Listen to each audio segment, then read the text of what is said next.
Hi, chat. Hope everyone's having a good morning, good evening, good night, whatever time of day it is for you. So we were delayed because Ava is not available, and we were waiting for Ava to be available, but Ava is still not available and kidnapped by Santa Claus. So unfortunately, we'll have to progress solo.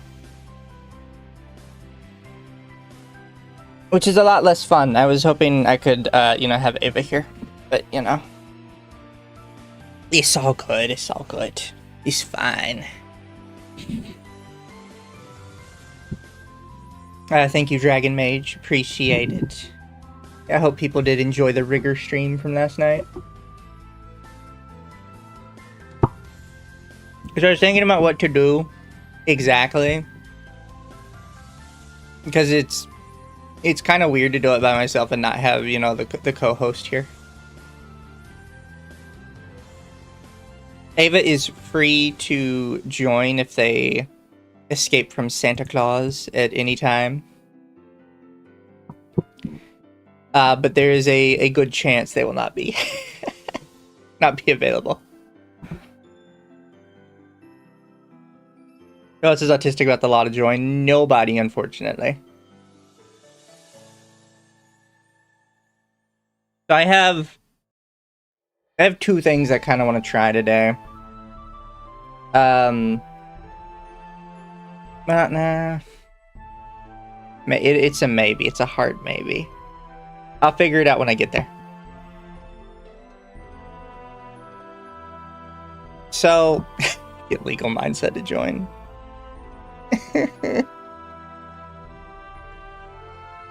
So what I'll do is I'll do something that's legal adjacent, but also a bit more in my specific wheelhouse. So somebody in the Discord asked me to do a dev video because he made a video about packing the Supreme Court. So I was like, I don't really want to touch it because most of the time Dev is an idiot. But if I don't have access to Ava, maybe we torture myself and we call that a day. Call that a day. Ugh.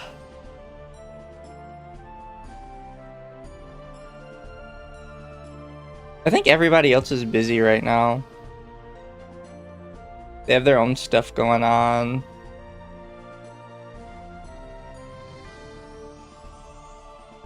Kind of going down my list here.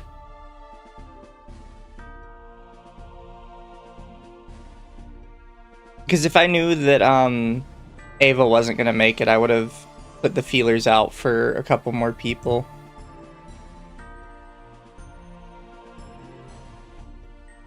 But yes, chat, let's see this wonderful dev video I was sent that is very important, I guess. Called An Argument for Packing the Court.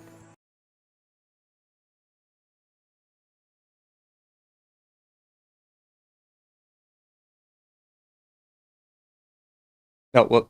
My bad.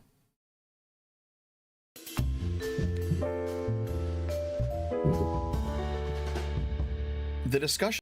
And for people who don't know what packing the court is there's a belief that the left or the right should pack the Supreme Court with more Supreme Court justices as a method to sway the Supreme Court one way or the other. It's basically an intentional attempt to politicize the American Supreme Court to make it less impartial, under the belief that it is currently extremely impartial. Surrounding the term packing the court is an interesting and schizophrenic one. As far as I can tell, the idea first came to prominence in 1937, when FDR announced a controversial plan to expand the Supreme Court. Wait, I gotta go back. Just an inch here. and schizophrenic one. As far as I can tell, the idea first came to prominence surrounding the term packing the court is an interesting and schizophrenic one. As far as I can tell, the idea first came to prominence in 1937. I just like it's interesting and schizophrenic. It only came about in 1937. So, a century ago. If it's an idea, thank you for the Dojin character. If it is held prominently for a century as a concept, it's probably not that schizophrenic. Why are we watching Dev? Because the people asked for it. And it hopefully gives Ava time to sort Ava things. Because I don't want to get into my 2 videos I picked for today without Ava, because I really feel like Ava's gonna enjoy them.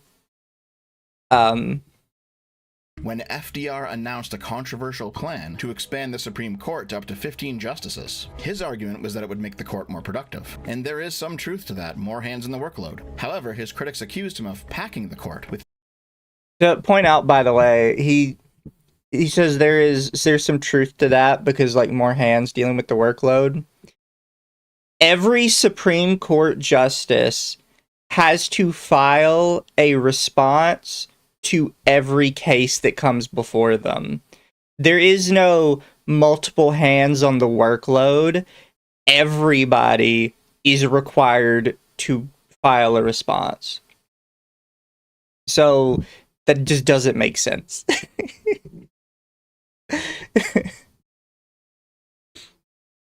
Democratic-aligned justices, since as president, FDR would have the privilege of choosing who gets to sit in these newly created seats. By the way, FDR's actual reasoning for doing this was that the Supreme Court of the time was inclined to declare parts of the New Deal unconstitutional, and rather than change the Constitution through the normal process, FDR wanted justices on the court that would agree with his ideas. Congress refused to go along with it, and ultimately FDR was criticized for trying to undermine judicial independence. So that is what court packing means, expanding the size of a judicial body. The Constitution states that That is not what it means. I don't know why he can, like... This is why I said in Discord I didn't really want to talk about it, because there's nothing of value that really comes out of any sort of dev video. Because like he admits, so what FDR was trying to do was to add more Supreme Court justices that would specifically side with him so he could force through one of his plans without going through the proper processes. And he says, so packing the court is just adding more justices. No, packing the court is adding more justices that will specifically agree with you so you can outnumber the ones that don't. Like, I don't understand, like, how we fuck that up. You just said it, and then you immediately turn on yourself. God, he's so annoying. Supreme Court justices serve life terms, barring impeachment, but the Constitution does not have any opinion on the size of the Supreme Court. That means Congress ultimately controls how many seats the Supreme Court is made up of. When America was first founded, the Supreme Court's first iteration had 6 seats. It eventually went as high as 10 at one point, but in 1869 Congress passed the Judiciary Act, fixing the size of the Supreme Court at 9 seats. This law actually created a new seat, which President Grant had the opportunity to fill, meaning this sort of thing has been done before. Now, you might ask, why did Congress decide on 9 SCOTUS judges? Why that number? Was it because at the time the court had 8 and they wanted an odd number so there'd always be a tiebreaker? Maybe. But there's actually another reason. In 1869, America had 9 federal level subdivisions for the Supreme Court. And the logic was that one justice should preside over each zone. By the way, these are called circuits. Thank you, Toa. Says, and after FDR threatened to pack the court, we had a series of some of the most destructive SCOTUS decisions, i.e. Wickard versus Filburn, in our history. Does having a packed court lead to corruption? Yes. That's the purpose of packing the court, is to cause corruption. That is the only reason you would want to do it. Specifically to make it corrupt in your favor, which is why it's inherently a bad thing. Which is why you often hear people say stuff like the Second Circuit or the Seventh Circuit when talking about court decisions. And believe it or not, the choice of the word circuit to describe these areas actually matters quite a bit. In English common law, the court of... So, this is actually something I kind of want to bring up, because I think a lot of pseudo-intellectual creators do this in an attempt to seem smarter than they are. So think about what he is telling us right now. He is explaining the origin of the word circuit in regards to courts. Why does that matter? What does that actually tell us about anything about the court other than where the word came from? It doesn't. It has no bearing on this video. It has no bearing on this argument, and it has no bearing on your understanding of how the courts work. He only brings it up because it makes him seem well-read and intelligent, even though this is something extremely simple and extremely easy to get correct because it's going to be on the top of a Wikipedia page. It is not valuable information at all, but it's brought up because it makes him sound smart. And always be careful of creators that do this. When they start bringing up stuff that doesn't seem to make sense, it's probably to make them sound smart. Common pleas was established in the 1100s to serve commoners who had legal disputes against each other that did not involve the crown, basically civil court rather than criminal. The Magna Carta specifically placed the authority and location of the Court of Common Pleas in a fixed location, Westminster Hall. However, by the late 1200s, it became obvious that having the court in one location, when the majority of commoners did not actually live anywhere near it, was a problem. The solution was to establish the Courts of Assize. The Courts of Assize was a legal system where low-level judges, empowered by the Court of Common Plea, would make regular trips into the countryside, stopping at towns along the way for days or weeks at a time to judge on any local legal cases. Over time, these judges would settle into routine travels, and as a result, 6 informal laps of the countryside began to appear based on geography: Home, Midland, Norfolk, Oxford, Northern, and Western. The judges would ride these paths every 6 months, and the Latin word circuit, meaning to go around, was used to describe their trip. Eventually, circuit started referring to the judicial district itself, and not just the journey around it. In America, this practice continued, where judges would ride the circuit, accompanied by a retinue of lawyers, and judge various cases on the American frontier. See, why does any of this actually matter when we're talking about packing the court? It really doesn't. None of this actually matters. It doesn't expand your understanding of the concept. It doesn't help anything. This is just, yes, we chose these words because at one point they had a specific meaning. It doesn't really matter that much anymore. Also, thank you, Internet Zen Master. Says, Dev is trying to argue for court packing when we all need to do is look at Venezuela for how that plays out. Eventually, the only way to fix packed courts is to pull Bukele and arrest corrupt judges. In fact, the most... Also, yeah, circuit is a closed loop of some kind. People can infer. You should be able to infer, like, what it means. And this explanation does not help your understanding of modern courts.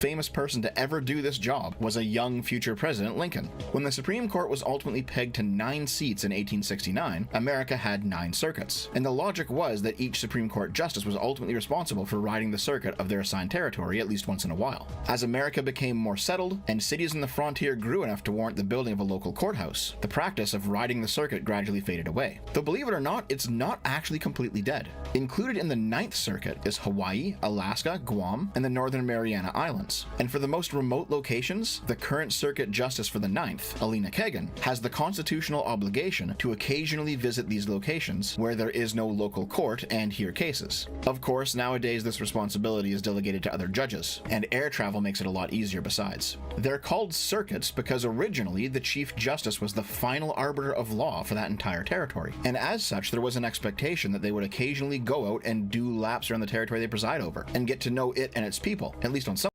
Yes, this is what it used to be back in the before times, before we had computers and cars and, you know, telephones. So we streamlined the process so one person doesn't have to drive in circles their whole life around these areas no longer relevant. Yes, the concepts he is explaining are no longer relevant, and they haven't been relevant for many, many years.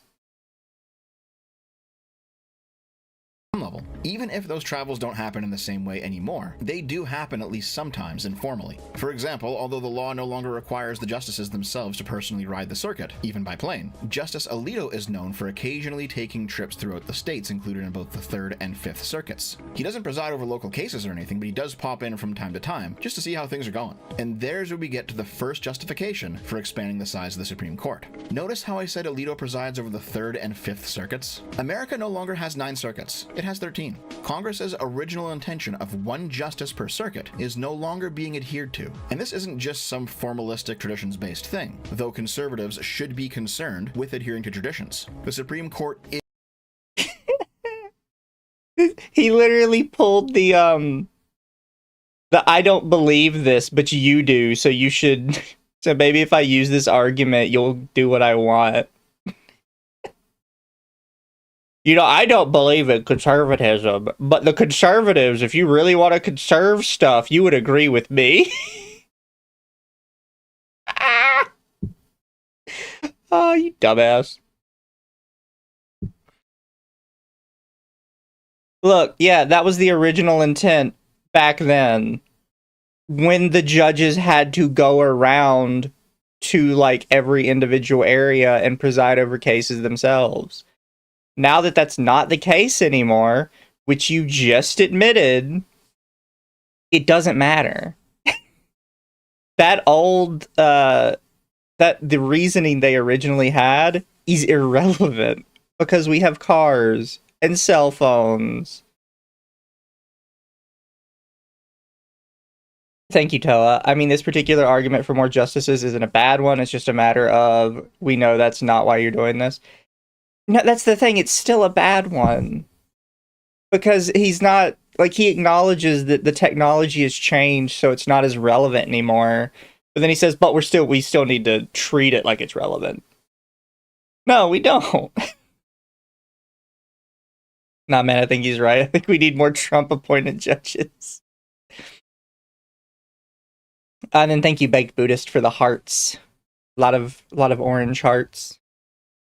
Is notoriously overworked. Look at the steadily increasing size of the shadow docket over time, for example. The shadow docket? It's a term coined by Professor of Law William Bode back in 2015. He makes the case in this paper that over time, the Supreme Court's increased workload has led to the court having to issue emergency rulings on more and more cases, as time keeps running out and the judges have fallen further and further behind. These emergency rulings are hastily written, poorly argued, they tend to be more open.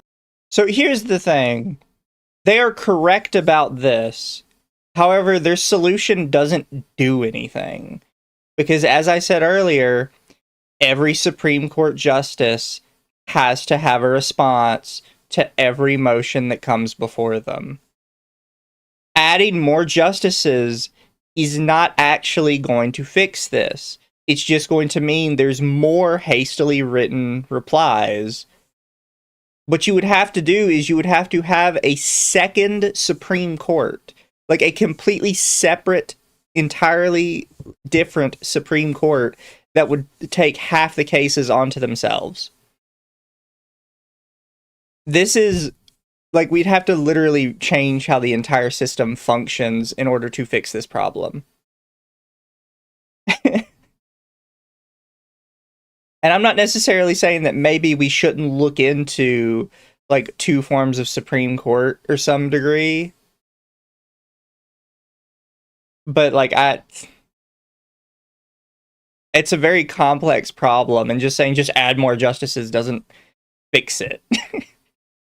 Just put more in there, it'll fix it. No, it won't. It'll just add more paperwork.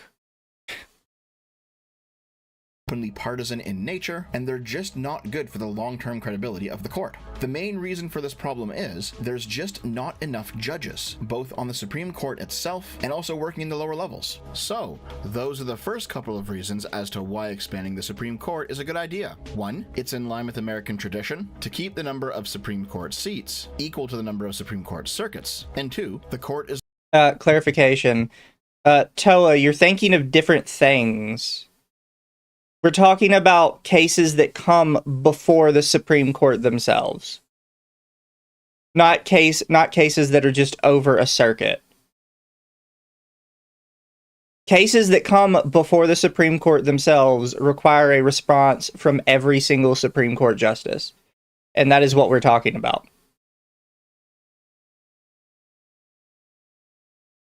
Overworked and needs more people. There are other reasons too, which we'll get into in a bit, but basically every time I've seen a right-winger say that liberals or the left or whatever don't actually care about norms and institutions, they just want to win so they'll pack the court with open borders judges or some other nonsense. This idea that this has never happened before and the Democrats want to change the rules is just not true. The size of the court is not defined. Toa, I understand you're talking about things like stays and injunctions. Nobody else is. I'm not trying to be mean. You're having a completely different conversation from everybody else.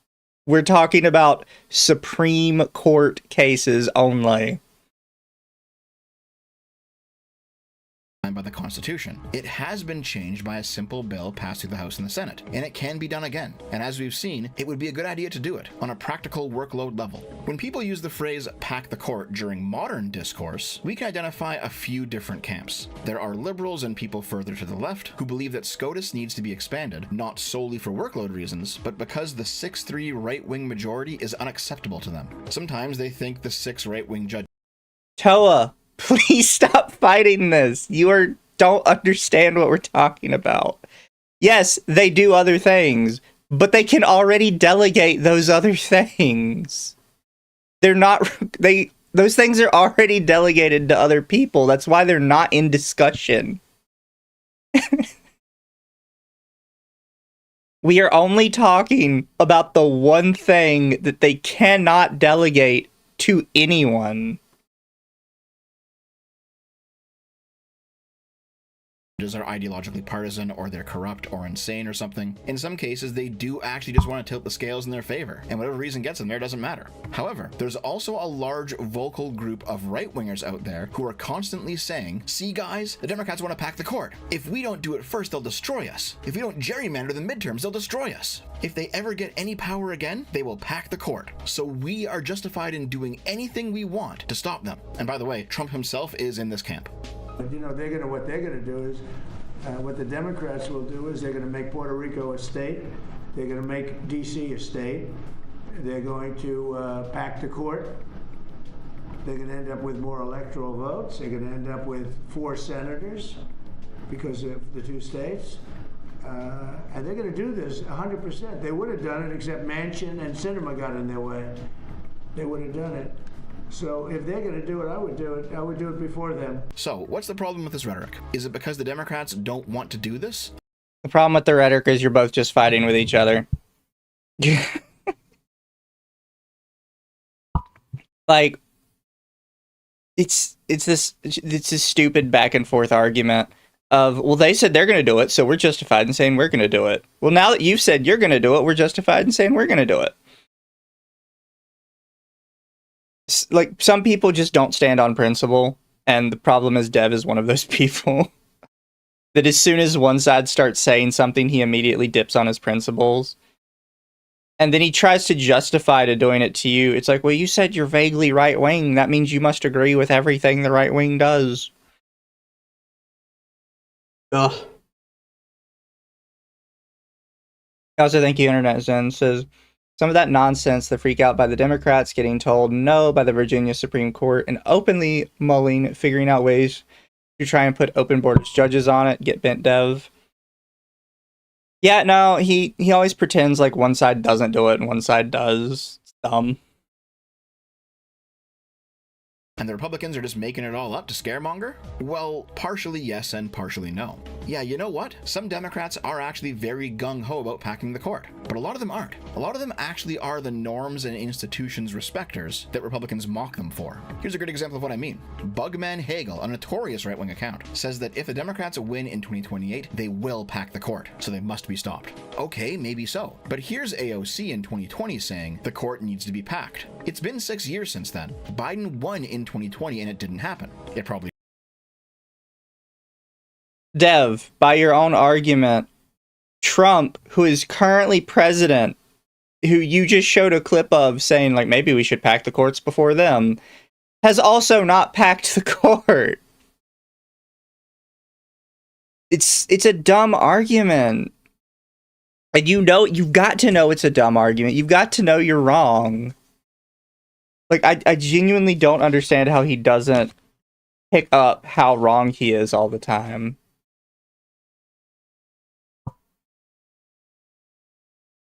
Also, thank you, King of Daleks, for the 10. Says, I missed the Lawli. Ava did say she might be able to join later. That's why I'm trying to stall a little bit and wait for her.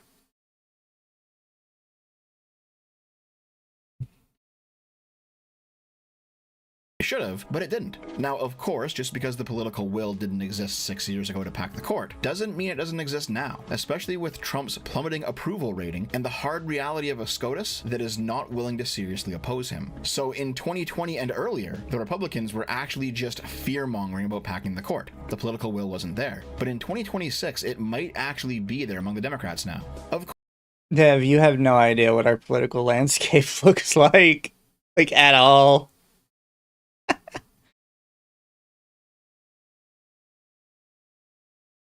Of course, there are also the stupids who use this saying too. For example, here's a far lefty blaming Biden for not packing the court, when the president can't actually unilaterally do that. And here's a rightoid who thinks that Biden lawfully filling vacancies, not creating new seats, but filling the seats that already exist, is somehow packing the court. Because guess what? Sometimes these guys don't actually care about legal or moral justifications behind expanding or not expanding the court. They do just want to win in either direction. Additionally, there Says the person who makes videos about how they just want to win in a country they're not even a part of. I think you are. If you want to make the Supreme Court extremely efficient, have 5 Supreme Courts, 1 for each section of the U.S., with a 6th court with the longest serving justices over that. That could work. I don't know if it would. I think it's a really complex issue, and a lot of people that think they have a one-size-fits-all solution just don't know. There is actually a good moral reason as to why the Democrats should expand the court, beyond the fact that it would be partisan good for them. It's because, frankly, the Republicans have not yet paid for the theft of Merrick Garland's seat under Obama.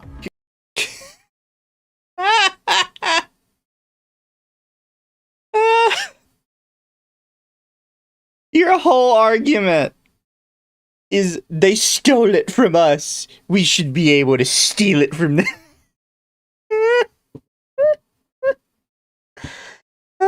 You're fucking dumbass, dude. Holy shit. Oh. Here's a quick rundown of what happened back then. On March 16th, 2016, then President Obama appointed Merrick Garland to fill a Supreme Court vacancy, left by the recent death of Justice Scalia. On the very same day, the Republican Majority Leader in the Senate, Mitch McConnell, made it a cornerstone of his agenda to absolutely refuse to hold a vote on the appointment of Garland. McConnell's obstructionism is something I went over in more detail in my huge Obama video a few months ago. Go watch that for further information. But basically, McConnell's logic was that the Republicans ought not to vote on any appointees, especially to the SCOTUS, during an election year, because maybe the American people will choose a different administration, and they should have the right to vote on who gets to appoint who. There's nothing like this in the Constitution, in the Senate rules, or anything else. This was just a random ass pull from the Republicans to post hoc justify stealing away a SCOTUS seat from the Democrats. Of course, we know how history played out. The Republicans successfully blocked Garland's appointment, not by voting him down, but by refusing to hold a vote at all. And so a lot of people in his comments brought this up, but particularly because this is like a cornerstone argument for him, like something that he thinks is really big and really damning, something that's amazing for his position. This happened because the years before, the Democrats did the same thing to George Bush. So he's so convinced that, like, oh, this Republican invention to screw over the Democrats, like, it's so deeply unfair. Where did they even come up with this idea? And then people in his comments are like, they came up with this idea from the Democrats that used it against George Bush.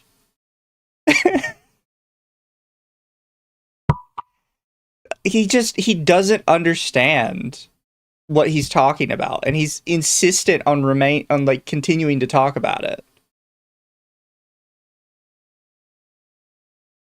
And thank you, Internet Zen, and not seriously willing to oppose him. And there it is. The only reason Dev wants this is Orange Man bad. There is no moral reason to do so.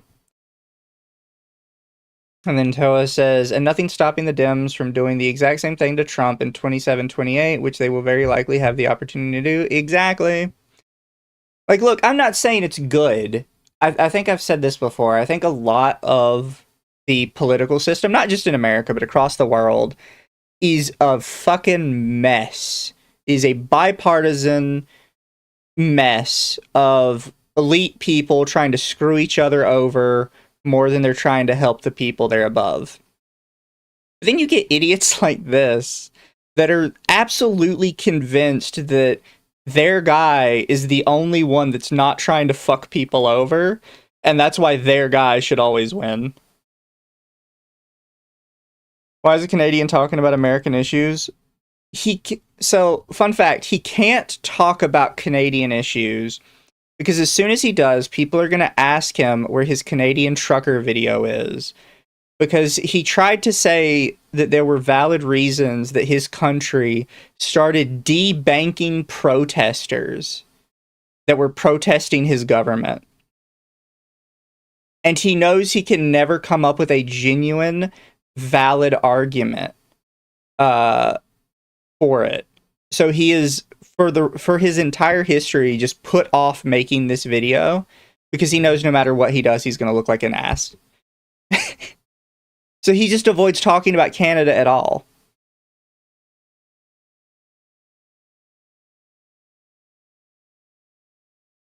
After Trump won the 2016 election, he appointed Gorsuch instead. What makes this really dirty, though, is that when Justice Ginsburg died in September of 2020, far closer to the 2020 election than Scalia's death was to the 2016 one, the Republicans completely ignored their previous logic of let the American people vote on it, and they rushed through the appointment of Justice Barrett. The decision the Senate announced weeks ago remains about a principle and not a person.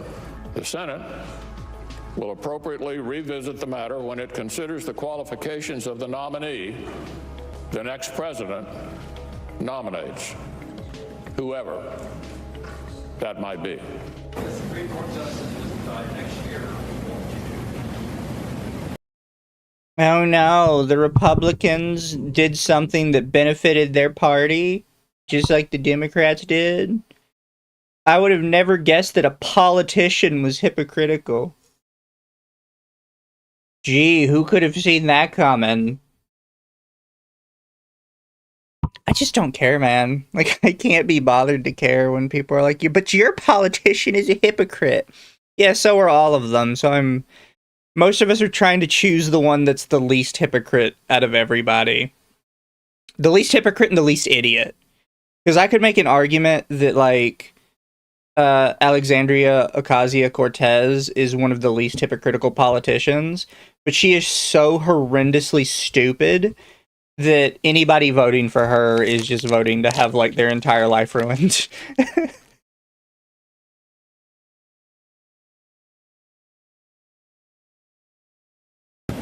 We'd fill it.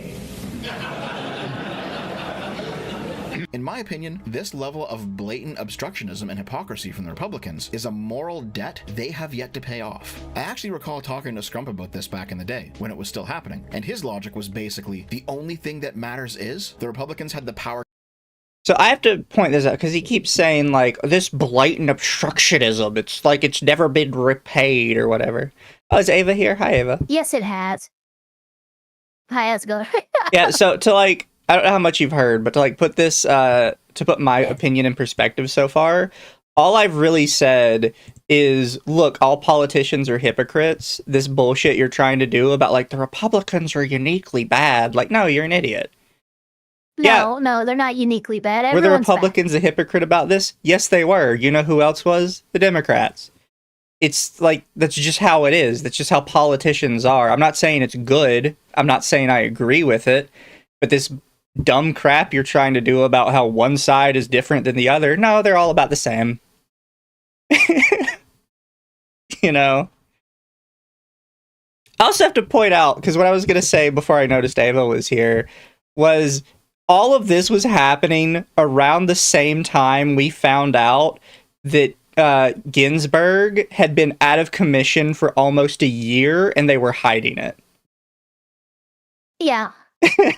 I mean, they hid FDR's freaking disability when he was in office. That they're obviously going to they obviously hid what was wrong with Biden, Mr. Prostate Cancer, right? Maybe he doesn't have dementia, but he was sick enough that it was clearly affecting his duties. And I'm sorry, at this point with what I've seen with Trump, he's getting to that point too. He took a cognitive test 3 times in a year. That's, as someone who's taken care of people with dementia and stuff like that, there's only one real reason why they would be testing him that frequently. And again, I pointed out every multiple parties and multiple presidents, because it doesn't matter to the side of the aisle that you're on, they're always going to try and hide if a leader has any kind of weakness. Also, it's just the game. It's the name of playing the game. Also, I don't know if you have basically seen what this video is about, but he's trying to make an argument for why we should start packing the Supreme Court. And his big, like, feasible argument is that, well, it takes the load off the Supreme Court to have, like, 20 more justices. It's like, oh shit, that what's together doesn't exist.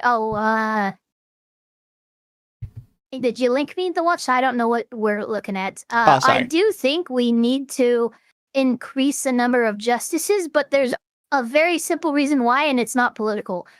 I think the number of Supreme Court justices should reflect the number of districts that we have in the states. The last time we raised it to 9 is because we had 9 districts. We now have, 12, 13 districts, so we should have that many justices.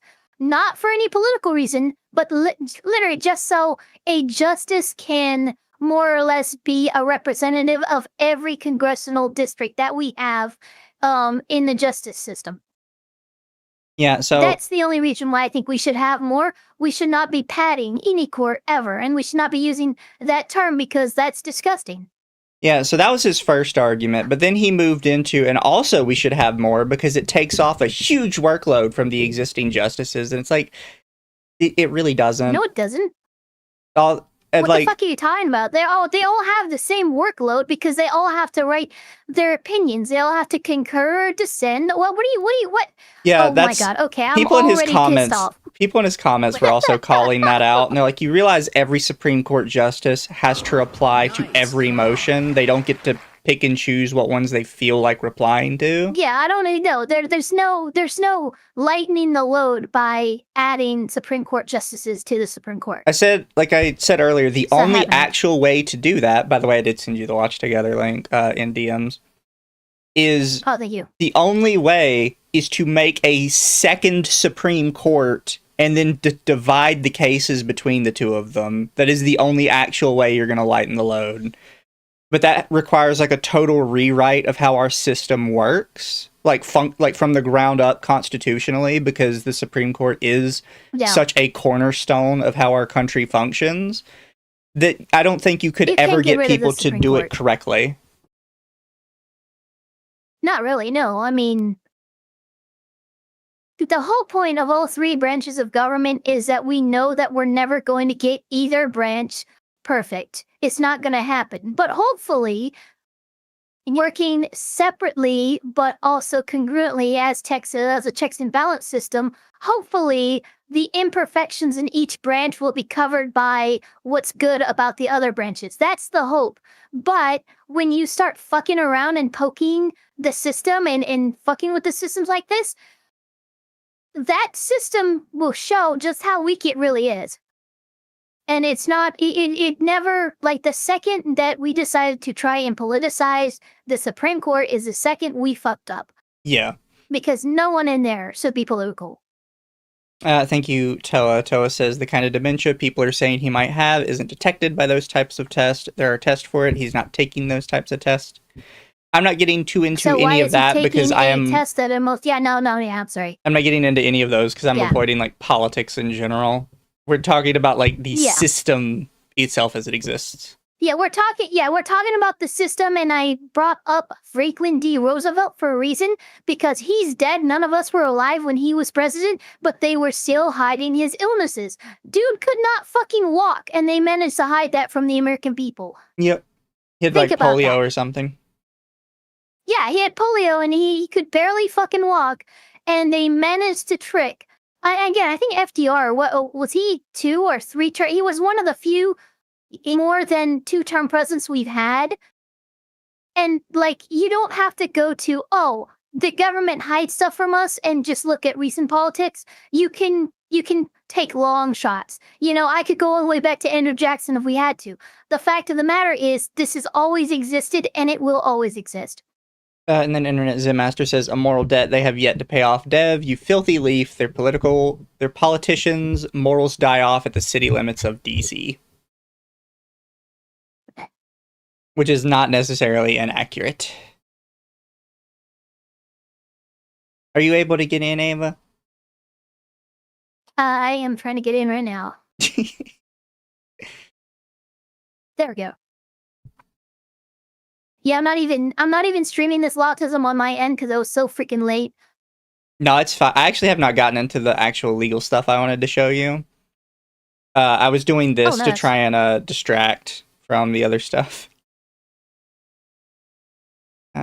Gotcha. So my swamp cooler is now officially fully fixed. Congratulations. I installed that new belt, and holy shit, the fucking fan speed on low is like 3 times faster than it used to be. Oh, did I accidentally fuck up my VTuber thing? There we go, that's fine.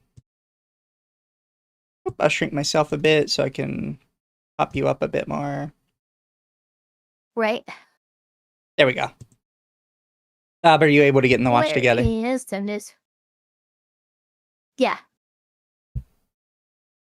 I figured we could probably clean out the last like 10 minutes of this. Because he's getting into the... Well, they did it first, so they owe us doing it now, too. So he's whataboutism-y?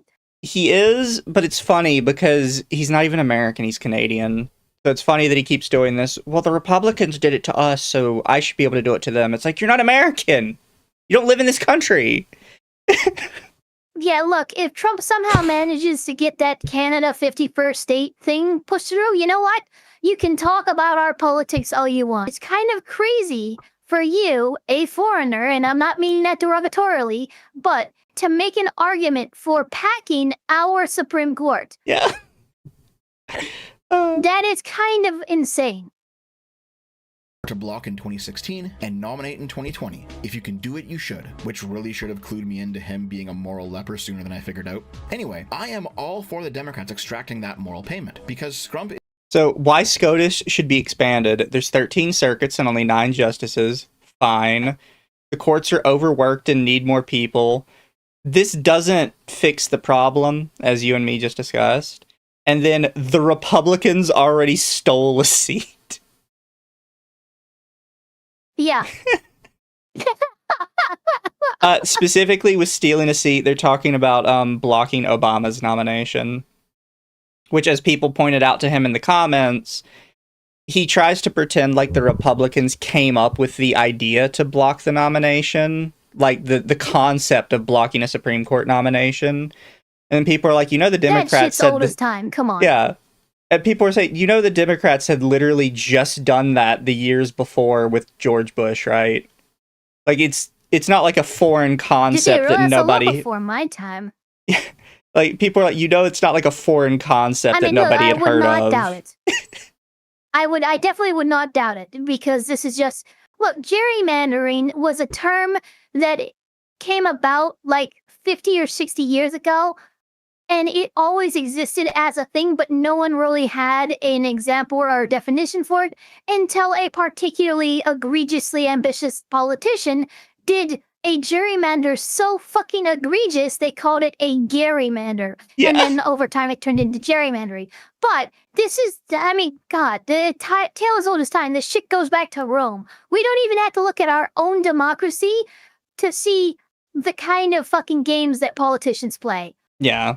It's just so funny that he acts like these are all new concepts the Republicans just invented when Trump got elected. It's like, no, these are kind of well-known things. For as long as governments have existed, people have been doing shit like this. Is wrong. Power is not the only factor in deciding what you should do, and the scales of justice have needed to be balanced for some time now. Of course, the Republican reply to this, the mask-on one, not Scrump's full mask-off endorsement back in the day, is that they're justified in doing it because it's retaliatory. The Democrats actually did it all first. I've spoken about this idea in several videos recently. The idea that the right in America is constantly overstepping the bounds, violating laws and norms, and they're justified in doing it by falsely claiming the Democrats already did it, and so they now have no choice but to do it too. Like I said, See, this is kind of what I mean. Where he's like, you don't understand, the Republicans are the only ones that do bad things. The Democrats have never done it. They just mindlessly accuse them of doing it. Like, no, they both do it. They absolutely have.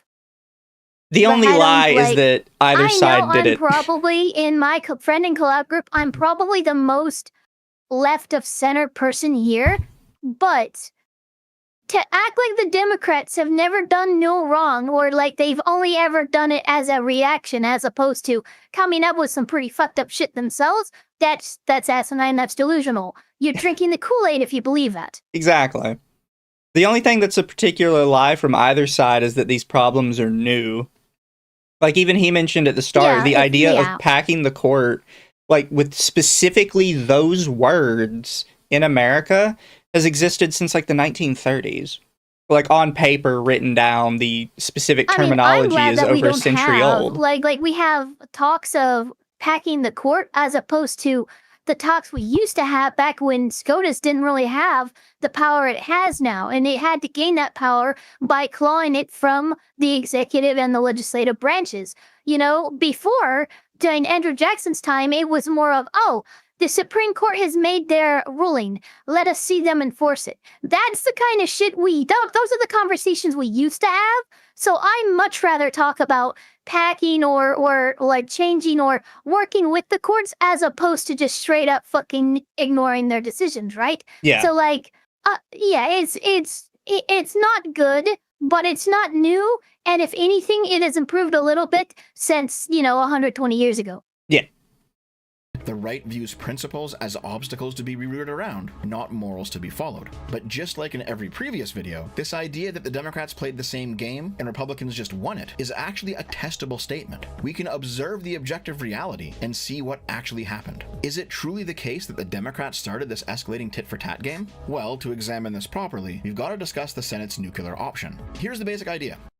I'm going to solve your solution for you right now. It doesn't matter who started it because both sides were trying to do it at the exact same time over a century ago. Like, it really does not matter. Yeah, I don't...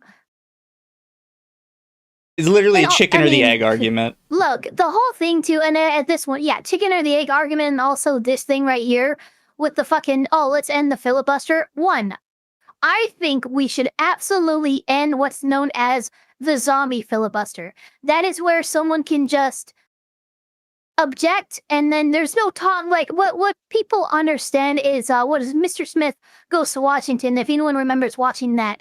That is what a lot of people think of when they think the term filibuster. But that's a talking filibuster where you have to be up there, you can't use your time, and you have to keep talking. Otherwise, cloture will resume and then they'll be able to make the vote. If anything, what we should do is end the filibuster as it is, bring back the talking filibuster.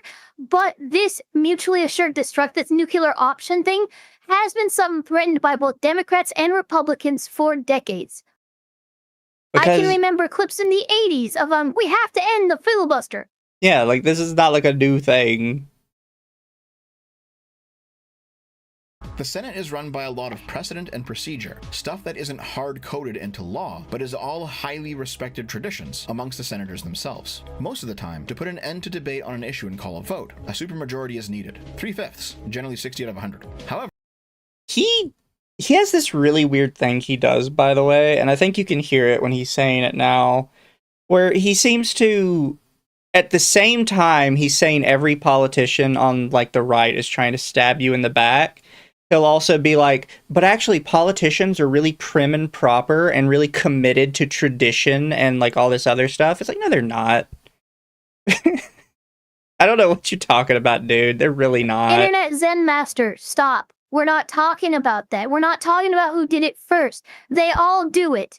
To focus on that aspect of the argument is frankly playing their game. They want you distracted. They want you to point the finger. Who started it first? When the fact that it's being done and it's being done by both sides should be bad enough by itself.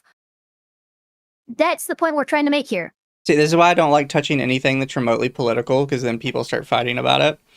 It's like, no, I don't care about the politics of it. We can't be a blanket critique over the political system without, well, they did it first. Well, they're both doing it, and that's bad enough. Can we all agree on that? Ugh. The presiding officer of the Senate can invoke a procedure to override this requirement and require only a simple majority, 50 out of 100. This isn't illegal, but it's certainly Okay, abnormal. so pause, because he's wrong. He's actually wrong here. So, what happens is, typically speaking, you can get anything through with a simple majority vote. However, if there is pushback from one side or the other, they can utilize the filibuster to force a vote of cloture, which requires 60 out of 100. So he's actually gone in reverse. He's like, oh, well, normally you need the supermajority, but you can use a special process to get a simple majority. No, normally you only need a simple majority. But if the filibuster is being used by either side, then you need the supermajority to overcome the filibuster. That's how it works. So no shade on Dev, but he did get it like wrong in the sense that like just reverse what he said and he's right. Yeah. I am getting so many copyright claims today. I've got like 20 this morning. Oh, Jesus. Oh my God. I just keep getting pop-ups check like, my shit. This video can't be monetized. I haven't checked my shit copyright this claim. morning. This video can't be monetized. It's a copyright claim. Oh, yeah, me too. I'm just Oh, yeah, like 6 of them. What the fuck? so irritating. In line with the rules of the Senate, but because it's not commonly done, there's a very real fear that if the floodgates begin to open, this sort of procedural brinkmanship will become normalized. By the way, when you hear people talk about the Senate filibuster, that topic is heavily related to this one. A filibuster is when you prevent legislation from passing by never formally closing the debate on it, and the nuclear option allows for debates to be closed far more easily, effectively ending a filibuster. The nuclear option for debating legislation has thus far not been invoked, though Trump has called for it many times during both of his terms when desired legislation wouldn't pass, and Kamala Harris called for it while Also, chat, it's not Lawtism, it's basically all of my videos. So the music I was using, which is copyright-free music, some, like, scam company uploaded them all into the copyright system and is just mass copyright claiming videos that use them. Yeah, Oculus dealing with that a little bit as well. That's the problem with copyright-free music, is because it's copyright-free, they don't put it into the copyright detection system, which allows another company to come in and put it in. And it's horrendous. It's so dumb. I've been getting, like, This is me. claims for Wait a minute. days. What? I had some coffee and Sparky. You came into Misa's stream and you asked me how I could do this to you? Misa's the one with the dev video up, okay? It's not me. I don't even have my stream up. I ain't fucking taking the blame for this. Yeah. for the 2024 election in order to pass abortion legislation. The nuclear option for nominations, however, that's a different story. In 2017, when the Republican-controlled Senate was voting to appoint Gorsuch to the Supreme Court, that was the seat stolen from Obama, remember, the Democrats filibustered it, because of course they would. In response, Mitch McConnell used the nuclear option to call votes on Supreme Court justices, a simple majority rather than 3/5. Now, this was actually a pretty big moment for McConnell, because he accurately predicted it back in 2013. Here's what he said back then. Once again, Senate Democrats are threatening to break the rules of the Senate, in order to change the rules of the Senate. And over what? Over what? Over a court that doesn't even have enough work to do? The majority leader promised He promised over and over again that he wouldn't break the rules of the Senate in order to change them. I hate that he shows like so much of these clips because it's like, yes, You were showing politician McConnell is a at his hypocrite. worst right here. I don't know what the fuck he's talking about. It's out of context. Like, Yeah. I don't know. I just feel like I feel like if you're going to make an argument like this, right? I would bring in clips that are my strongest contenders to my argument. Why? Because that's a challenge to overcome. And if you overcome that, all the little pity points, those are easy to fucking overcome because you hit the biggest fucking counter arguments. This is such a lazy way of arguing. It pisses me off. Yeah. If you want to play games, set yet another precedent that you'll no doubt come to regret. Say to my friends on the other side of the aisle, you'll regret this, and you may regret it a lot sooner than you think. Okay, here's the 2013 landscape. Okay. McConnell was What the fuck? Just keep going. minority leader how this time. politicians Democrats talk controlled in the general. Senate, and Harry Reid, the Democratic majority leader, had invoked the nuclear option for all court appointments except the Supreme Court. The Republicans opposed, with McConnell famously saying in that clip, they're going to regret it. And then in 2017, the Republicans leaned on the same logic to use the nuclear option for SCOTUS appointments as well. So far, it sounds like it could be construed as a justified tit for tat from the Republicans. But you've got to ask, why did the Democrats invoke the nuclear option in 2013 anyway? It could be misconstrued that it was a tit for tat. No, it was a tit for tat. And the problem is tit for tat is not good. Now the question, yeah, because here's the thing. Tit for tat is usually tit for tat for tit for tat for tit for... You have to go back to, the original aggressor. So, the second you showed me that clip, 2013, Democrats were trying to fucking nuke the filibuster. Why were they trying to do that? What's going on? And then you go there and maybe Republicans did something before that, and you just keep fucking going backwards until the party's ideologies have changed and now nobody knows what the fuck is going on. That's why it's important to avoid the finger pointing in politics, especially us as citizens. As us as voters, we have to look at that finger pointing and basically fucking write off that person. And I'm talking either side. Exactly. Hunter Biden is not Hunter Biden. Joe Biden is asked why the economy is in the tank, and he tries to gaslight you and say no, everything is fine. Fucking write him off. It's so dumb. Anyway, were they just being evil, or was there a reason for it? Well, like I said in that Obama video I mentioned earlier, the Republicans had become unreasonably obstructive to even routine, normal government business to try and make Obama look bad. At the time of the nuclear option's use, the Republicans had held up 76 nominees by simply refusing to end the debate on their appointment. These aren't highly important political positions, like say a Supreme Court justice. These are just routine appointments that need to be filled for the government to properly function, and the Republicans weren't doing their job. 76 nominees by the... I can tell you for a fact nobody does their job when it comes to this. This shit happens constantly. Yeah, it's a consistent problem. I think when Trump got elected, they tried to withhold literally every nominee he had.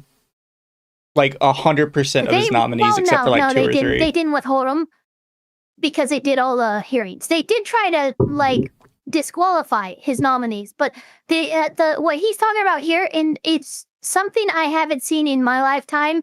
The Democrats do, but that doesn't mean that they haven't done it before my lifetime, right? Before Bush, if it was Clinton or whatever, okay, fine. But one thing that happens with this is if you open up a debate for pending nominees and you just don't close the debate, you don't even get to question them. You don't get to give them their hearing. You don't get to give them the confirmations. And so it's effectively just in limbo. And I can think of 3 instances in which the GOP has done that recently. And I think it happened a lot when Clinton was in office. But again, that was before I was born. That is what he's talking about here. It's not the same as, which is still a shitty thing to do. The Democrats grilling every nominee and trying to fucking make it a political talking point fucking thing for C-SPAN or any stream that you see online. That's any public hearing. I think it's more performative than anything. And the Democrats do a disservice by running any potential nominee through the ringer, sometimes unnecessarily. Yeah. But that's not what he's talking about here. It's just dumb. He's literally pulling tit It for is tat dumb. in his video and trying to frame it like this is a good argument for packing the court. Like, shut up. The start of Obama's 5th year is pretty high, by the way. The previous president, George Bush, had 53 nominees not go through for his entire 8 years, with 14 of them being voluntarily withdrawn by Bush, rather than hanging in no-vote limbo. Republicans at the time called the See, this is what I'm talking about. Okay, but what about the others? He's like, but so they Oh only my did God. it slightly less bad to Bush. It's like, No, yeah, it's so annoying. And then he throws a term like 14 voluntarily withdrew their nomination. Yeah, what about the vast majority of others who were held up in limbo? Your framing shows you're not a centrist, Dev. You have a very clear agenda. If you didn't have an agenda, both sides would be in the wrong and there would be no excuse for them, regardless of the numbers. yeah. the Bush obstructions unprecedented, inappropriate, and contributing to the electorate's negative views of Democrats. So maybe that's what happened. Maybe the Democrats obstructed Bush for no reason, so the Republicans obstructed Obama in retaliation, so the Democrats used the nuclear option to make non-SCOTUS judges get appointed easier, so the Republicans used the nuclear option to make SCOTUS judges appointed easier. I've had this argument with many right-wingers over the years, and this logic, the Democrats did it first, is always their go-to. Of course, I hope you've noticed that we've now shifted onto a parallel track from the question of why did Republicans have to force Gorsuch through anyway? You know what? I don't doubt that the Republicans, quote unquote, that he has talked to probably go to that. But the issue is Dev chooses low-hanging fruit that's easy to dunk on. And I doubt if he actually looked beyond his comfort zone in terms of debating and talking with people, this would not be a go-to point. It's a 5-year, why can't I? That's the level of fucking intelligence that you're trying to debate with. Also, So it's not an own that, oh my, look at all these right-wingers I talk to that do this. Yeah, well, I can talk to a bunch of people who are missing chromosomes and go, oh, look at how, no, did you saw how this works, guys? well, there's also that his entire video is also Republicans did it first, which is why you Democrats should do it now. Like, you don't, you're using It the pisses same me off. argument you're trying to decry other people for using. He won't even talk to Ace. I don't know who Ace is. I don't pay attention to who he will or won't talk to. I've only talked to him twice, and both times I told him I hated him. He has showed up in my chat a couple times and then disappeared. Fair. Likely because he realized it's not going to be, I'm not an easy person to debate with. Through anyway? And the answer is because McConnell refused to hold a vote for him, which is not the same thing as making votes pass easier. But if you squint your eyes enough, they look kind of related, so whatever. The point is, No, they just are related. They both achieve the same goal, just through different methods. That's the point. Or sometimes the same methods. Yeah. the right thinks the Democrats started it, but did they? Did it actually start under Bush? Or can we go back even further? It turns out we can. Bill Clinton, a Democratic president, had 72 nominated not go through for his entire 8 years, held in limbo. This is a higher level of Republican obstruction than the Democrats did under Bush, despite Bush being significantly more unpopular than Clinton. Okay, can we go back further still? George H.W. Bush, Republican, 1 term in office, 56 nominations that were ignored by the Senate. Republicans back then have made the same claim that both sides made throughout all these cycles, that So, a one-term president, because these are nominations that are blocked over all of their terms. Yeah. You're telling me that Democrats blocked 56 nominations over a 4-year period as opposed to 70 over an 8-year period. Exactly. Come on, man. You're like, it's very clear you're grasping at straws here. If you want to make an argument for packing the court, you have to take politics out of it, because fundamentally, the judicial branch is supposed to be as removed from politics as we can possibly muster. Obviously, we can't completely do that. No, it's just not possible, right? We are political creatures in nature. We are social creatures in nature. Okay, that's fine. But you have to make a conscious effort to remove politics from it, and there's no effort at all. In fact, he's diving into the politics of it, which makes the entire argument moot. Also, like, he just keeps going back tit for tat for tit for tat. It's like, you realize that we've gone back, like, over 20 years now, right? Like, at what point do you finally just say, you know what? I agree. It's all been tit for tat. It's all the way down. It's tit for tat. It doesn't matter who started it. It's just always been back and forth. The other side was refusing to appoint because they wanted to win the next election and fill the spots themselves. Let's keep going. Ronald Reagan, 32 appointees ignored over 8 years. Jimmy Carter, 20 over 4 years. Okay, I'll just spoil this for you right now. You can keep going back, and the numbers generally keep getting smaller, meaning this has been a slowly escalating fight, going on longer than anyone currently on the planet's been alive. But there is one exception. Richard Nixon, the most corrupt Republican president, up until Trump anyway. He had a record-breaking number of his Supreme Court picks directly rejected by the Senate, even by members of his own party, because they were unqualified partisan ideologues. And the Senate back then Nixon was kind of a wacko. Yeah. And it's so then, yeah, I mean, yeah, as many people tried to tout Nixon up, you can tell just from the how Congress tended to vote despite having a GOP majority and stuff like that. GOP pretty much existed to keep Nixon in check back before then. You go too far down this thought process, ask yourself, why did he even bring this up? For his argument, what purpose does saying, although there is one difference, one of the most corrupt presidents ever actually had a record number, how does that help your argument? Why did you even bother to bring it up? You know, it's good that you point that out, because I, as like someone who doesn't wrestle in the mud when it comes to debating, I immediately dismissed what he did there. Just tossed it aside, didn't think about it. But yes, that was very obviously pointed. But like people like Andrew Jackson, Richard Nixon, and a couple other presidents, you should pretty much just toss aside as an outlier / exception to the rule and standards that we've had over 249 years now. Yeah. Like, I had to bring this up earlier Nixon in the video. Absolutely one of those. But right here, like 2 minutes in the video, he goes on a random side tangent about where the word circuit court comes from and the Magna Carta. And it really has zero value in, like, explaining how modern courts function. Let's just go into the Magna Carta? Yeah. And then, why? Okay, look, whatever. I just tease people in the Magna Carta. It serves zero purpose other than saying, by the way, this is what courts used to look like, 300 years ago. It's like, okay, that... Yeah, before we were around and we decided to take out the worst parts of British court. Yeah. Because it was a fucking nightmare. My opinion is that he brings this stuff up because it makes him sound more well-read and more intelligent than he actually is. When in reality, all he's done is exactly what we're seeing here. He read something off a Wikipedia page. You've seen Better Call Saul, right?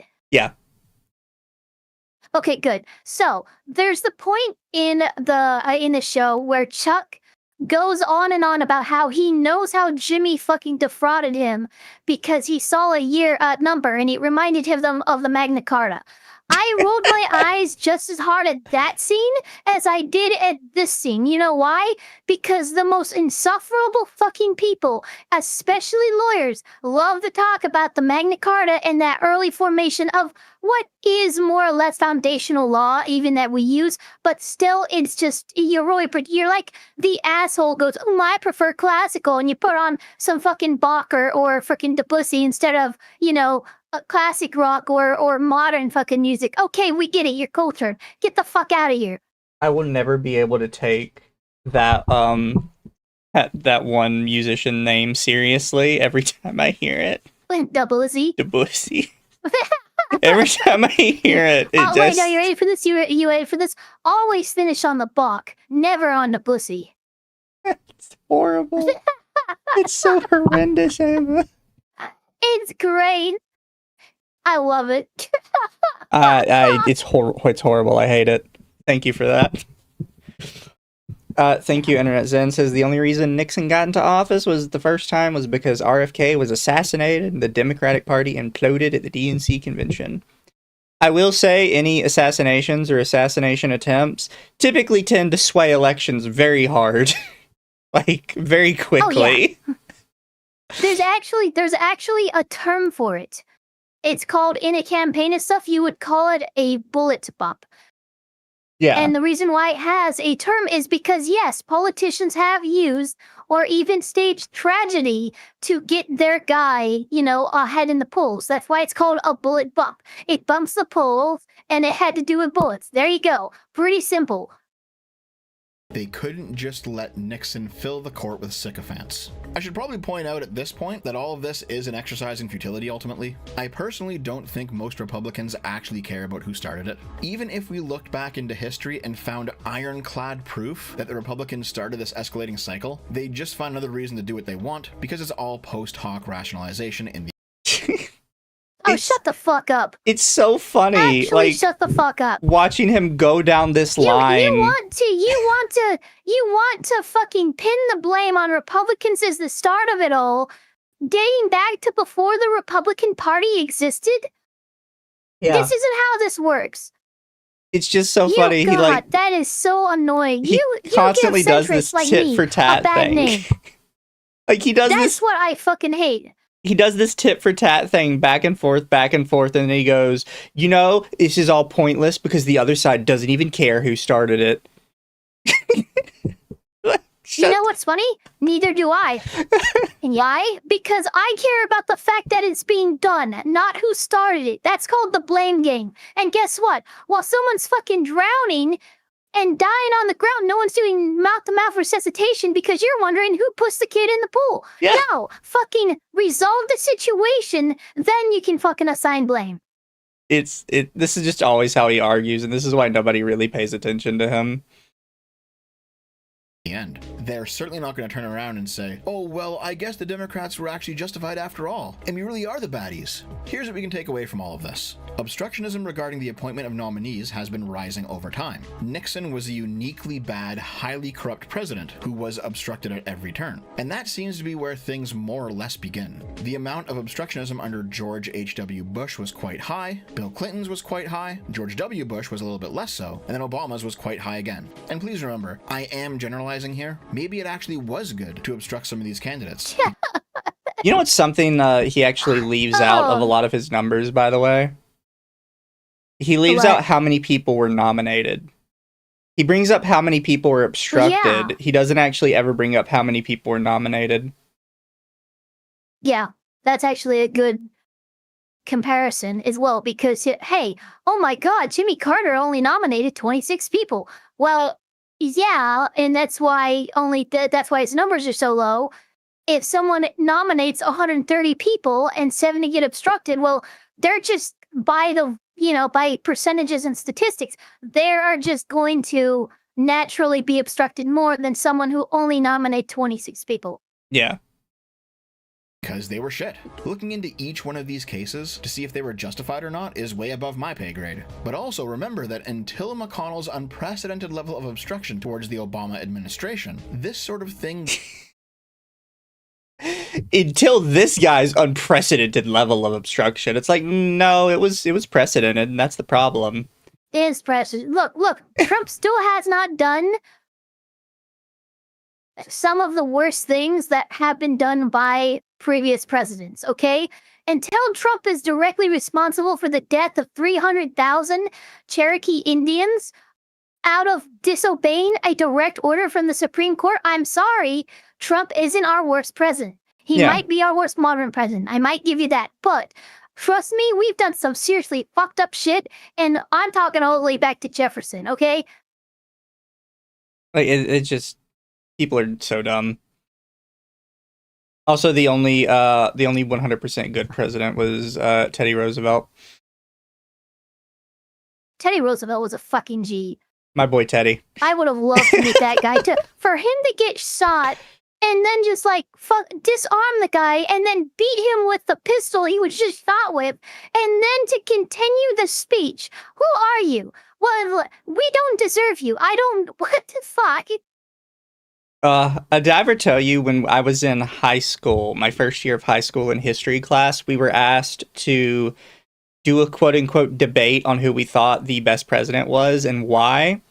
And literally every single kid in the class chose Lincoln or Washington. And everybody brought up the same, like, ended slavery, made America, ended slavery, made America. And then I brought Teddy Roosevelt and, like, tried to go down the list of all the amazing shit he did.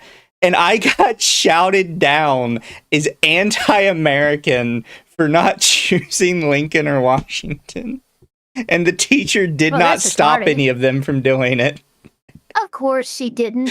I was like, she probably agreed with the students. I was like, what are you guys talking about?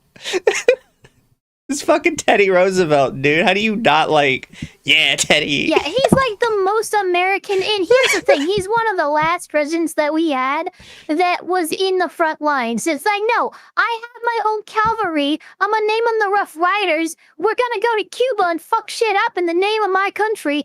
I'm sorry. When's the last president that we had that put boots on the ground in Fallujah kind of shit, right? No, that doesn't happen anymore. And he was like the last president who actually did shit like that. You'd be surprised, chat. My teacher that year was horrendous and basically destroyed any enthusiasm I had for history class. That woman's terrible.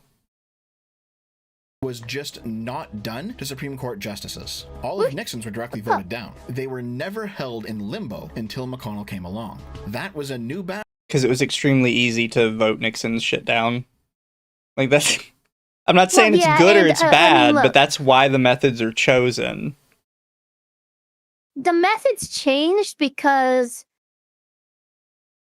they figured, like, here's kind of like the name of the game when it comes to politics, when it comes to law, cases, civil disputes, anything like that. If you are in the losing position, your goal is not to just get it over with. It's not just to try and block the Supreme Court nominees. It's not to... no, it's to delay. It's time to put off this vote as long as we fucking can. And this is, yes, this method and strategy is relatively recent, but it's also expected because it's a natural progression from what we used to have to do. Politicians are going to adapt. They're going to, okay, what can we do that, oh, hey, if we actually shelf this or filibuster it or block it in some way where we just don't get to the vote and then they forget about it, oh, cool, maybe that's a win for us. It's not a win for Americans, but that is their frame of mind and their state of mind when they're trying to, pull this bullshit that ultimately only hurts us. Yeah. Boundary the Republicans crossed. So, all of this being said, considering that there is enough historical evidence of both parties acting badly, but also considering that the Republicans have acted way fucking worse within my lifetime. There's historical evidence everybody's bad, but this side is worse right now. So it's nice. Look. Just keep going. He's just... I don't want to get one died by fucking short fat Otoku. Yeah.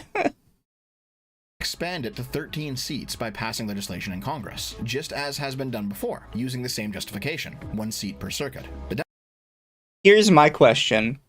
Are you okay with us doing that, provided we do it during Trump's presidency and Trump gets to make his nominations?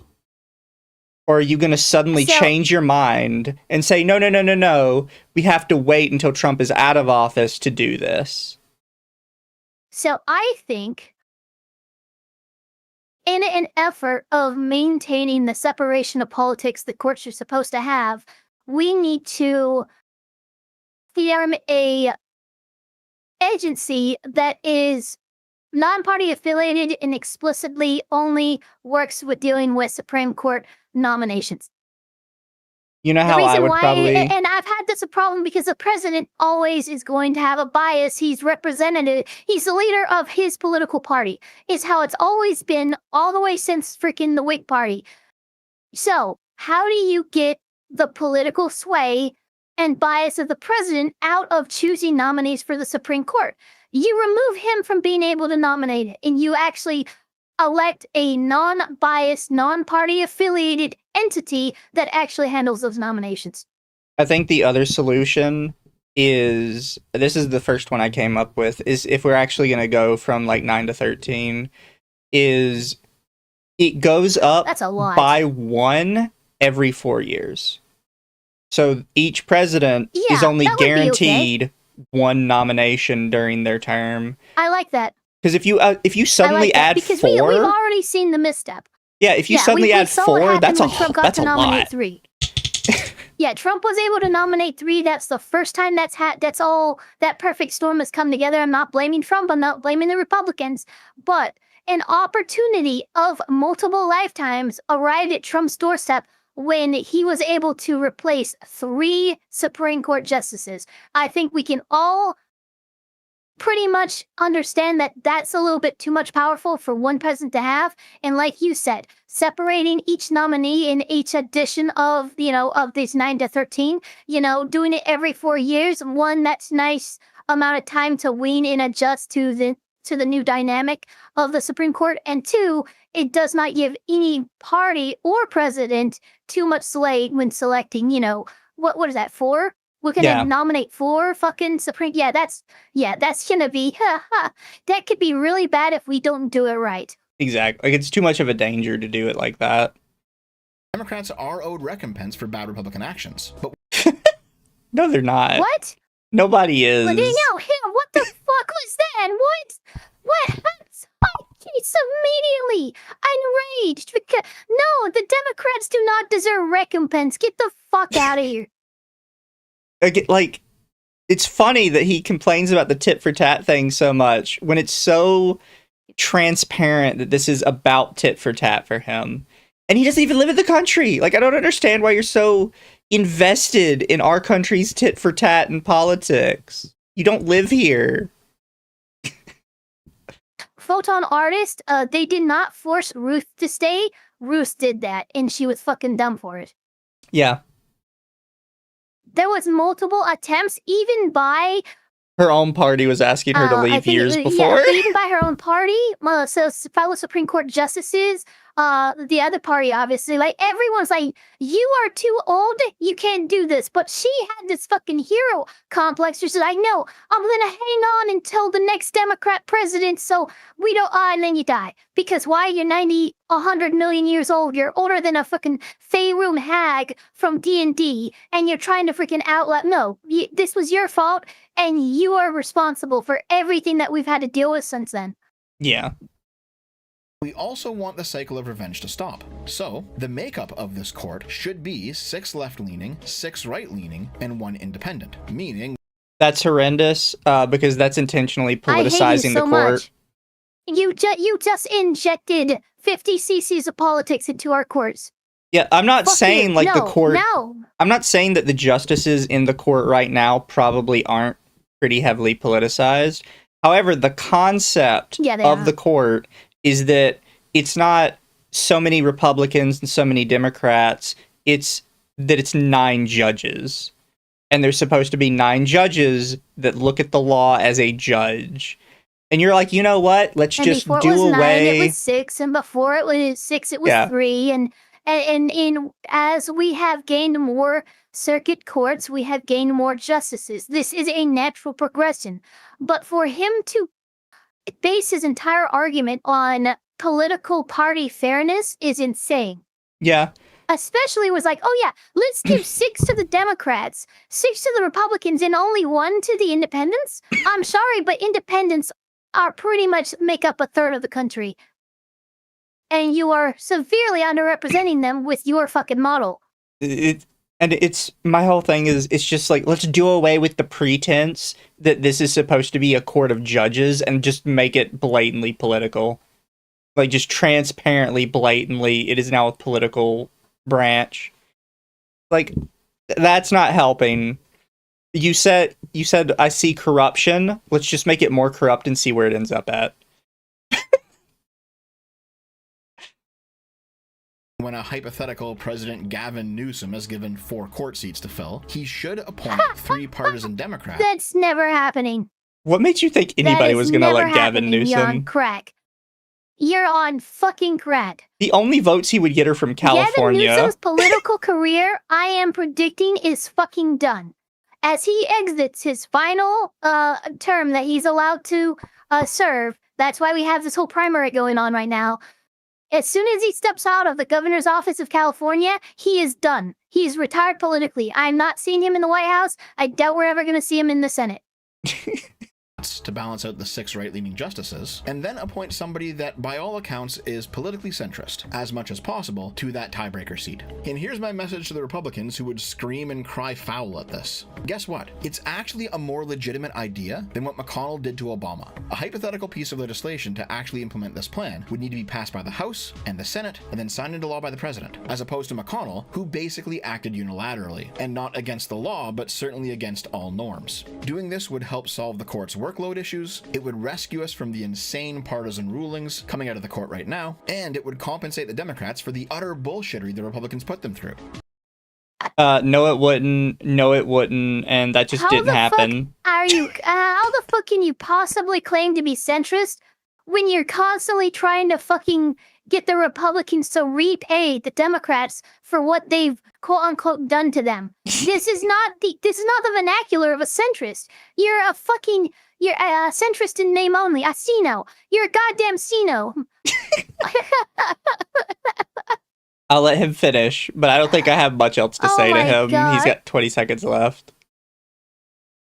That is the compromise option. The fuck you, Democrats should just win option is when you pack the court to be 26 seats, 2 per circuit, and just make them all Democrats, because fuck you. That would be an incredible escalation, one that might be cathartic, but also one that I ultimately don't approve of. So, yeah, if we're talking about packing the court, it should stop being a Democratic wish list pipe dream that only exists to make Republicans afraid. The Democrats need to actually fucking do it.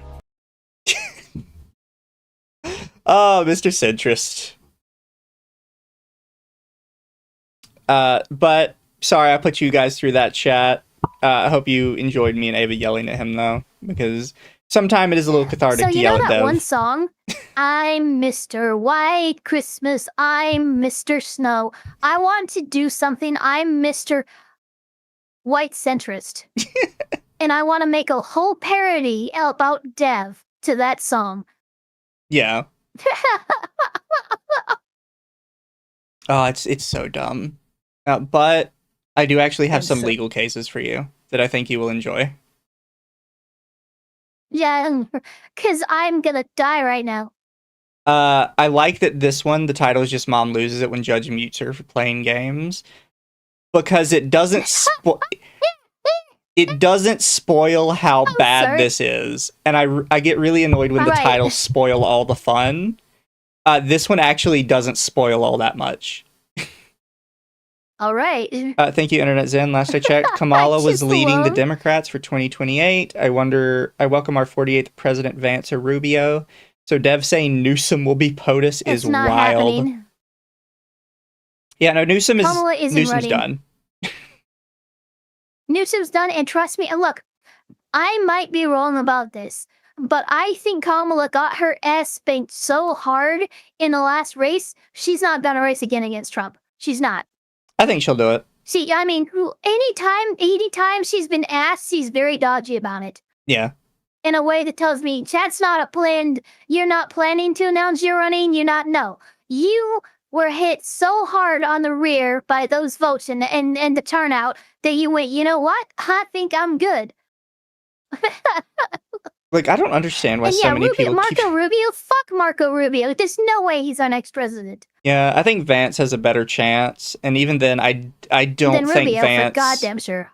I actually don't think Vance has a good chance. Like, just realistically speaking. Neither do I. I think whoever ends up in the presidential nomination next year is going to be somebody completely separated from all of this other stuff, outside of maybe they've run in the past. I don't think it's going to be anybody You're right, Internet Zen Master. I don't know why, but the Dems really want Kamala to run. Yeah. I have seen so many, like, oh, when you running, why are you running? I announced you are. Why do you want her to Nick, I understand the Dems are kind of obsessed with getting there first. They got the first black president. They want the first black woman president. They're going to get the first robot president eventually. Like, I get it, but you guys are so obsessed with the first clanker president. But you guys are so obsessed with first, you're shooting yourselves in the foot come every 4 years. Exactly. You did it with Clinton, and you did it with Harris.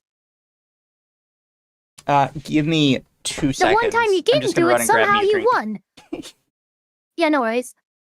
Yeah, the one time you didn't do it between these two things, somehow you fucking won, and you won with Biden, which is crazy.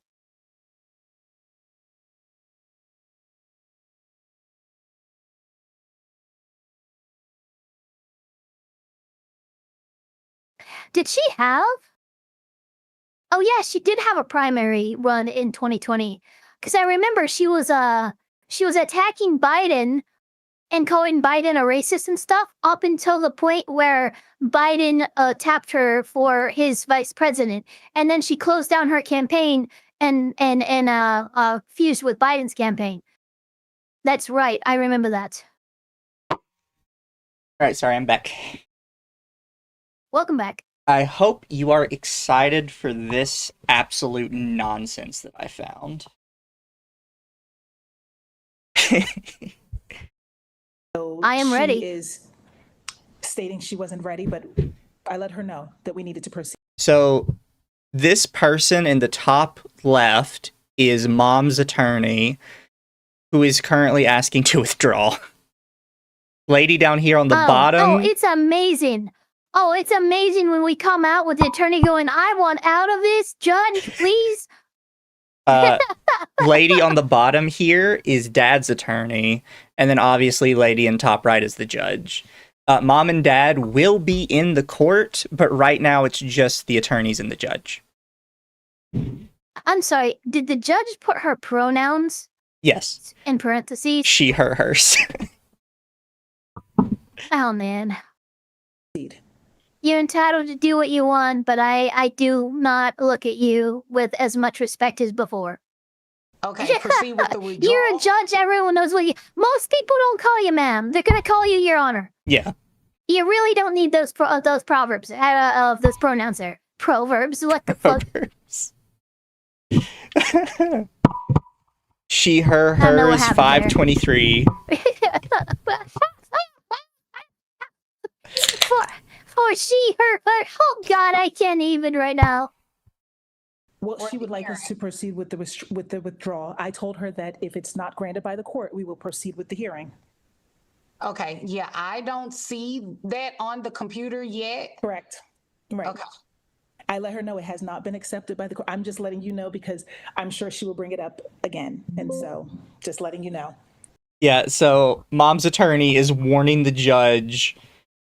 Again, Yeah, I got she's you. Hey, heads up. warning the judge We that got the client wants a live withdrawal. one. Yeah. This is pretty good. Okay.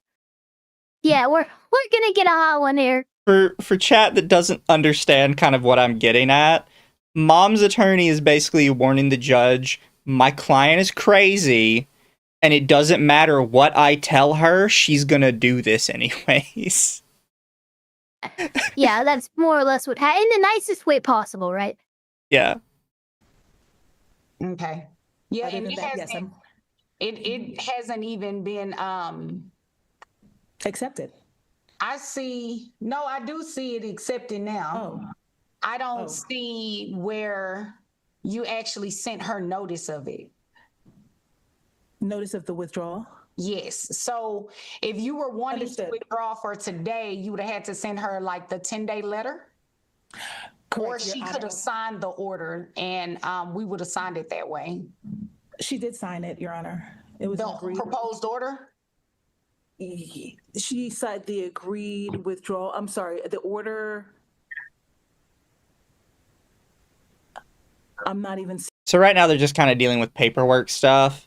Mom's attorney is probably a little frazzled because she's been put in like this bizarre situation with this woman that's kind of all over the place. Yeah, I can tell she's definitely not on her game. Yeah.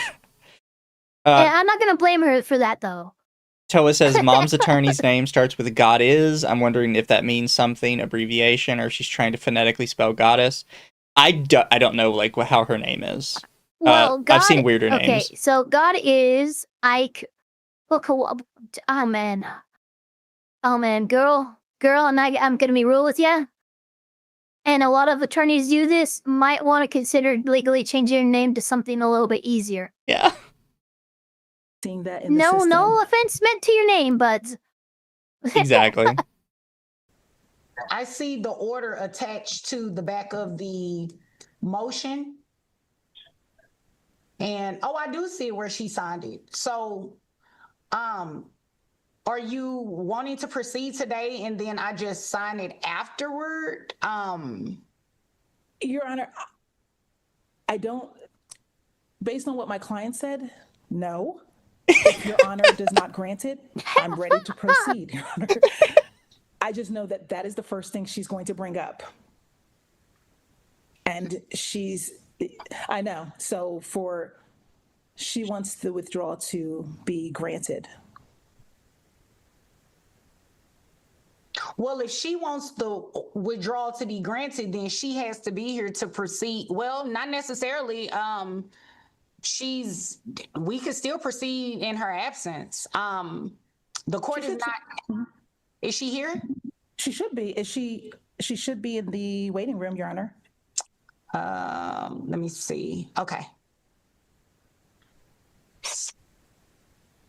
You don't have to worry. We will, in fact, be proceeding with this case today with Mom present. Oh, there she is. Do we have Jim Cobb here as well? I know he was subpoenaed. Mm-hmm. I don't see him yet. Okay.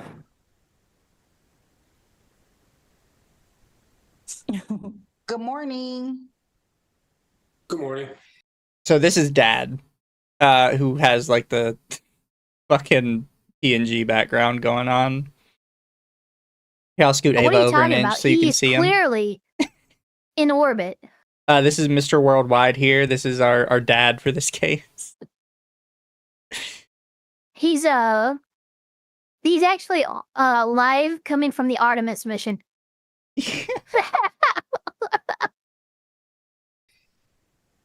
Okay. Miss Brown. I'm just all of a sudden my brain started going, he's a star, man. Miss Brown, can you hear me?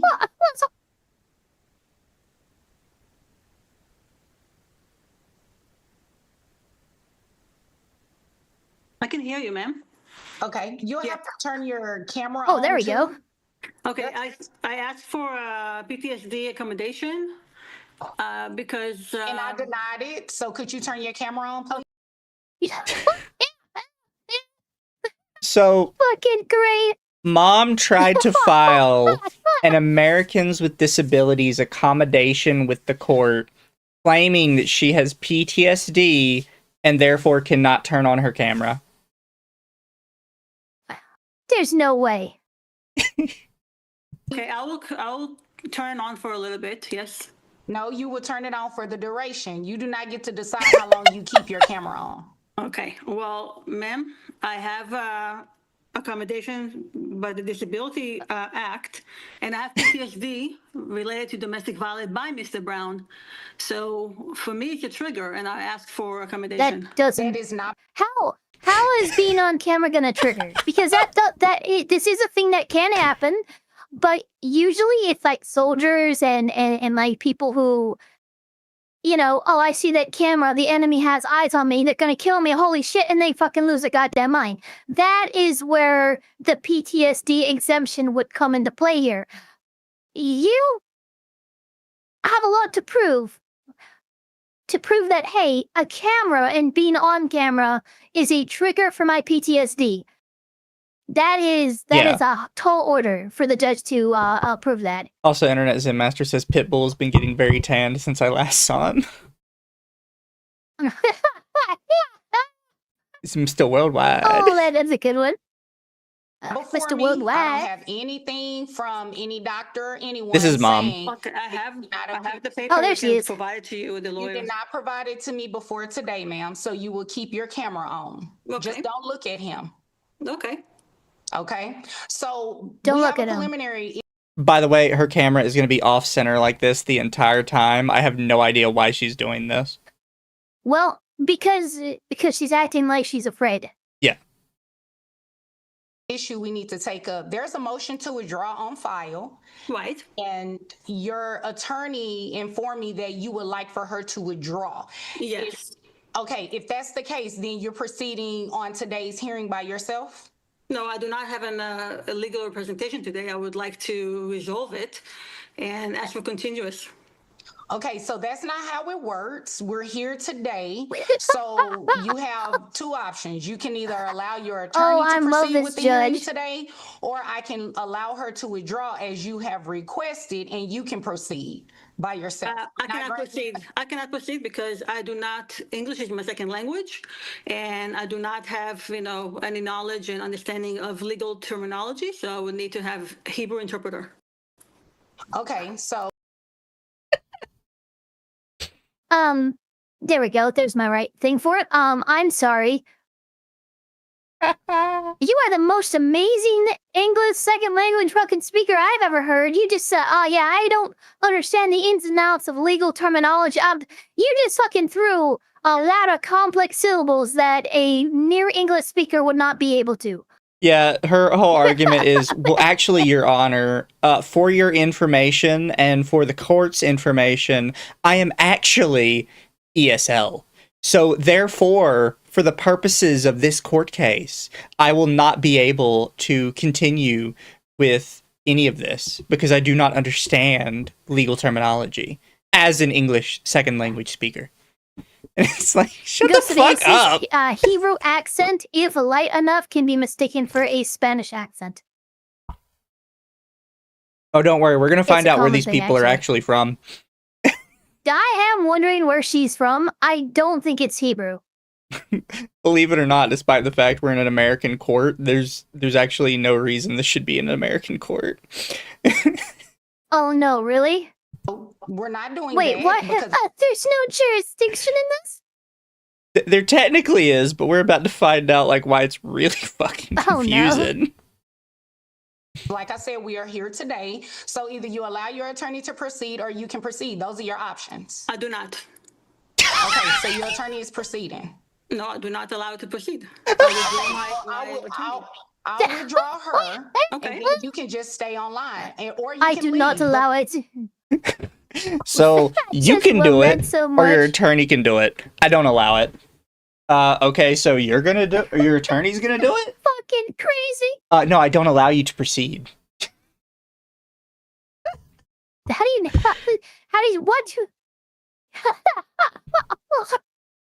The hearing is going to proceed either way. Okay, you can continue. Go ahead. Okay, all sides ready to proceed? Wait a minute. I want Attorney Ukwamo. I'm going to go on the record, and we're going to, after you announce, I'm going to let it be known that I am signing the motion to withdraw to allow you to get off the case, and then you can drop off the call. Yes, Your Honor. Thank you. You're welcome. You ready, Joey? All right. This attorney is ready to get the fuck out of here. She's like, yep, him. That's what she's like. Have fun. Not my problem anymore. We're on the record in cause number DF2514654. Counsels, will you please announce for the record? Haley Doyle, attorney for Movement Marvin Brown. Good morning, Your Honor. God is Ike Ukwama on behalf of Michelle Brown, who is present. Okay. With those who intend to testify, please raise your right hands.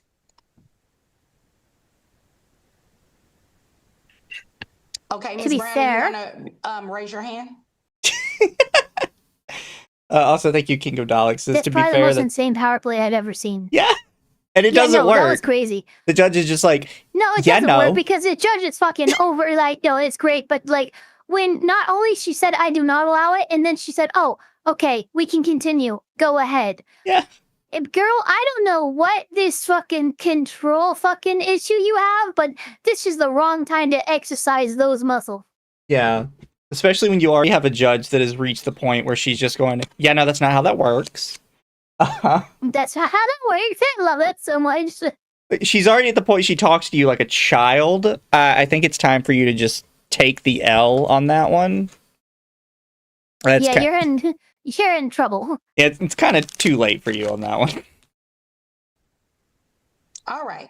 Do you both swear or affirm that the testimony you'll give will be the truth and the whole truth? Yes. Thank you. You may lower your hands. Prior to going on the record, there was some discussion about a motion for withdrawal of counsel filed by Attorney Ukwama, excuse me, in regards to the representation of Michelle Brown. The court has reviewed the motion, and attached to the motion is an agreed order signed by Ms. Brown. So the court is going to go ahead and sign the order for withdrawal, allowing Attorney Ukwama to get off of the case, as well as drop off the call for today's hearing. And Ms. Brown is going to proceed with this hearing on her own if she so chooses. Okay? Thank you, Your Honor. May it be excused? Yes, you may. Thank you. Have a good day. Thank you. You too. Thank you. You're welcome. Thank you. All right. Thank you, Honor. Can I get the fuck out of here? Today is for a bill of review, and it was brought by Mr. Brown by way of his attorney, Ms. Doyle. You each will have 15 minutes aside that will include any opening and closing statements should you all choose to make them. Prior to going on the record, there was some exhibits that were pre-admitted. They will be admitted at this time. So petitioners exhibits 1 through 5, number 13, and numbers 15 through 17 are admitted, and respondents exhibits 1 through 7 are admitted. Ms. Brown, since you are representing yourself, you are held to the same standards as any attorney. If an objection is made, you have to stop speaking. You can call any witnesses that you may have, including yourself. You may be your only witness. Or you can call Mr. Brown, and you're also able to cross-examine Mr. Brown about. So, this is kind of a thing I've been thinking for a while. And it kind of like a resource for pro se litigants, basically. And I don't know how feasible it would be to do, but if there was perhaps an area, like say someone's like, yeah, no, I'm going to be representing myself. It would be nice if there was some area in the courthouse other than legal aid that they could go to and kind of get like a crash course in specifically what they're going to have to do in their case. So the judge doesn't have to go through it every time and, fumble with this, pro se litigant and hold their hands through the whole thing. Rather, by the time they're in front of the judge, they should know at least enough to get through that case. Yeah. Maybe like a little pamphlet or something. I don't know how you would do it, though. Just something, I don't know. You could make the argument of like, oh, now they're giving you legal advice, and it was bad legal advice or something. Well, we already have legal aid, which is literally usually in the courthouse down the hall. Fair enough. Like, that's already happening. And then thank you, Internet Zen says, I require a Hebrew interpreter. What is this woman from that Jewish town in New Jersey? Tyler Oliveria visited or something. She doesn't look like she's from Jersey. And then Spang said, with sass like that, I thought the judge was my aunt. She is quite the sassy judge. She is someone who would, if you're good enough, invite you to the barbecue. Yeah. About any testimony that he will give. Attorney. So it says, I also feel pro se litigants shouldn't be allowed to Zoom. It should be in person only. We're going to find out why this would have to be Zoom either way in a minute. Doyle, would you like to make an opening statement at this time? No openings, Your Honor. All right. Ms. Brown, would you like to make an opening statement at this time? No. All right. Attorney Doyle, you may call your first witness. Judge, I call Marvin Brown. All right. You may proceed. Thank you, Judge. All right, Mr. Brown, can you go ahead and just Are they state not your in full the name country? for the record? Marvin Brown All righty. And where do you currently reside? in France. Okay.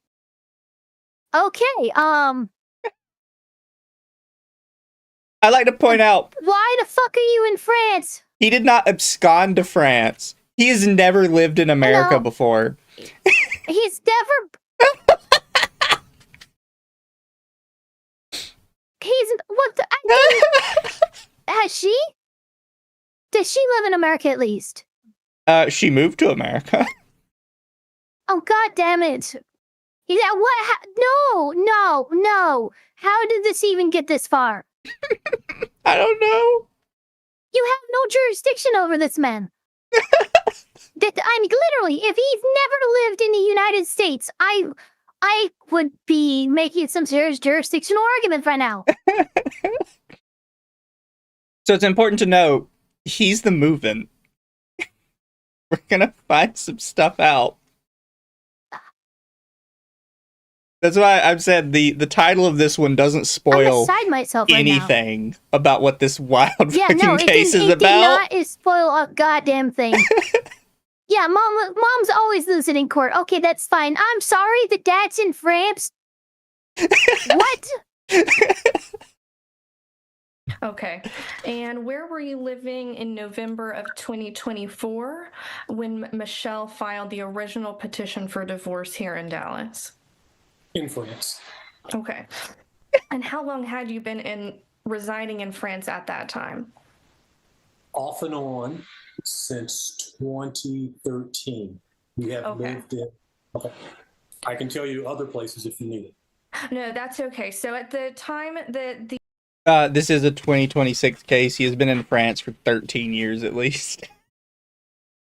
Yeah, I see what's happening. And is still in France. Yeah, I don't, jurisdiction. I don't know what's happening.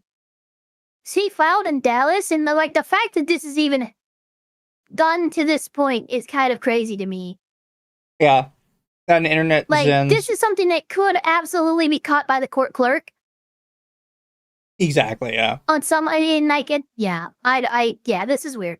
Internet Zen says, we were joking about Mr. Worldwide thing. This case keeps getting better. I was too, but no, he's fucking actually worldwide. The original petition for divorce was filed in November of 2024. How long had you been living in France for an extended period of time?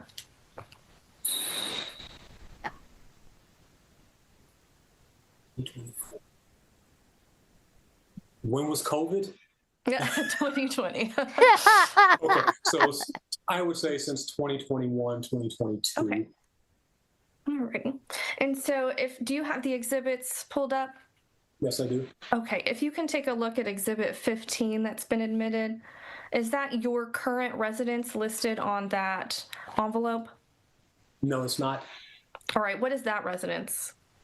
That is that represents the lake house I used to live in. Okay, and when did you live at that address? In 2025, I believe this one. Okay, and so is that where you were living? I think it's either the summer of 2024. Yeah, I would say the summer of 2024. Okay. All right, and so is that the address that you were living at while the divorce case was pending here in Dallas? Yes. Okay. And so was Michelle aware that you were living at that residence? Yes, she's on the lease. I would certainly hope Michelle was she on the is. lease at that residence. Okay. And so was Michelle also living at that address, or was she living somewhere else? She lived at that address till probably like for 6 months, I would say. Okay. Okay. And then But she moved to was Paris. okay. But she was aware that that is where you were residing, correct? Oh yeah. Okay. And you said she had moved to Paris? Yes. Okay. When did she move there? And also another town up towards what's it called? Normandy, up near Normandy here. Okay. And when was she living there? Oh gosh. Around Christmas and New Year's of 2025. Okay. And can you take a look at Exhibit 5 for me, please? I like this guy. And that is He's an honest Michelle's guy. pay stub. Yeah. And in the top left corner there where it shows her address, is that the address that she lived at in France? Yes, it is. Okay. And to your knowledge, when was the last time she was residing at that French address? We moved from there to the lake house. Okay. To the house in Montferrat where that EDF bill is at. Okay. And were the children always residing with mom during this time? No, they were not always residing with mom. Okay, where were the children residing at this time? With both of us, we were together. Okay, and so after you separated, where did Michelle and the children reside? The children lived with me. Okay.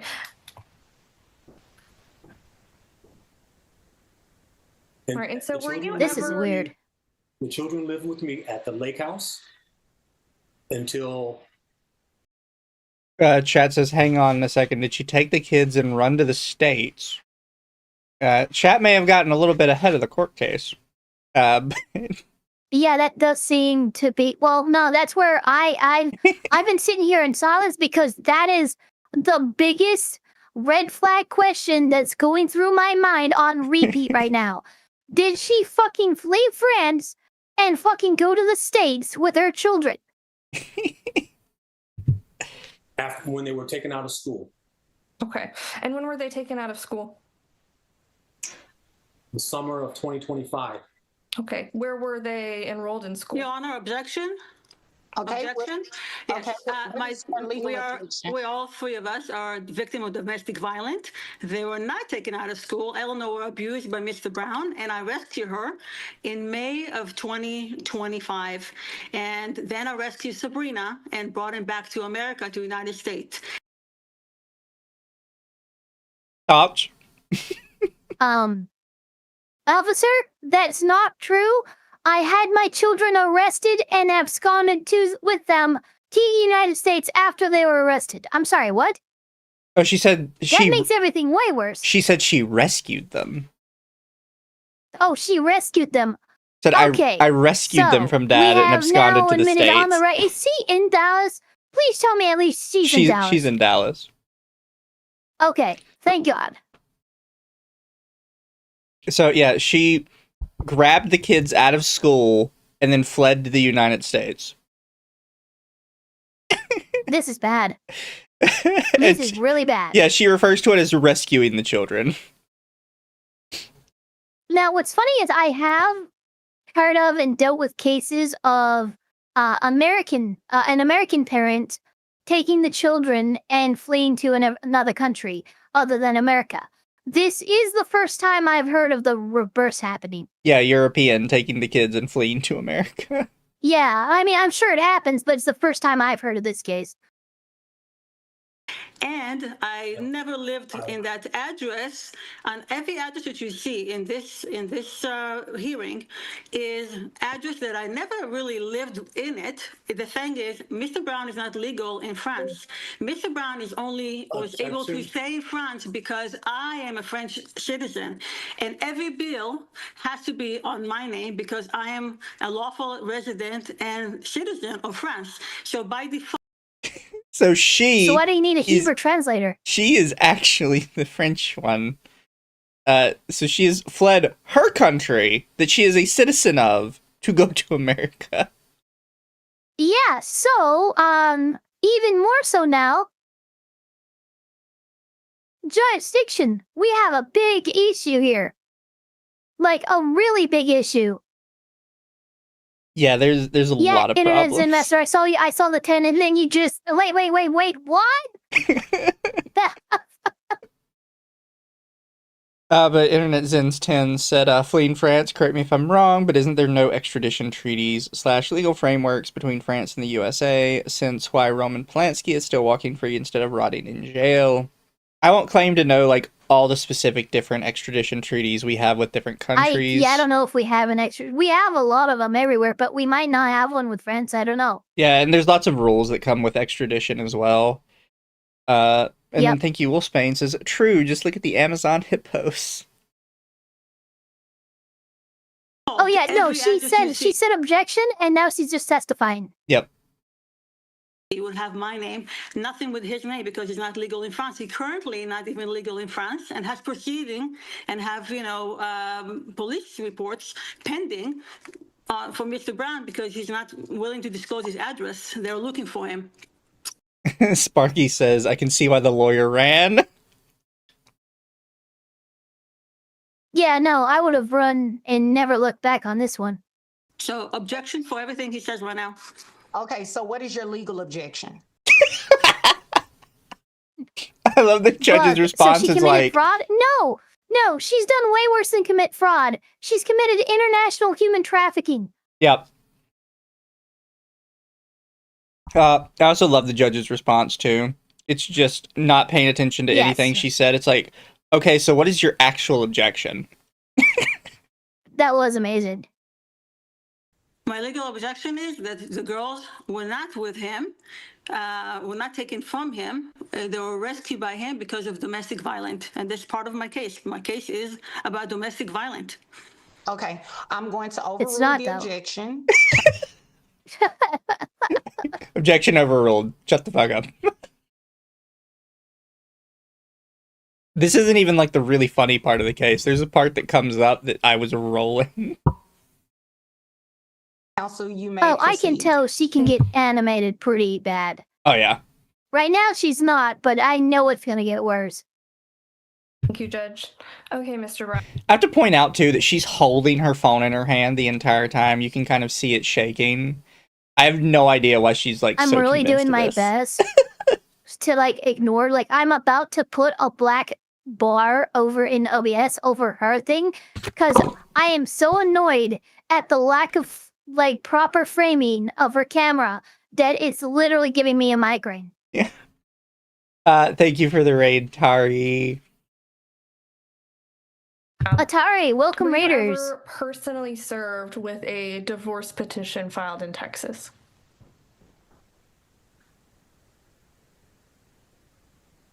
Personally served. Okay. Yes. Did anyone ever come to you in person and serve you with divorce papers? No, no one Okay. personally Your Honor, served. objection. Your Honor, objection. Okay, what is your legal objection? In 2023, I have notified Mr. Brown that I will file for divorce in Dallas, and Mr. Brown was not cooperating. This is the reason why I had no other choice but to run from him, run from home, and get to America and file in America. I was scared to death, and he did not cooperate with any proceeding. He blocked therapy for my daughters, and he would not allow us to have any of his addresses. He would block my phone.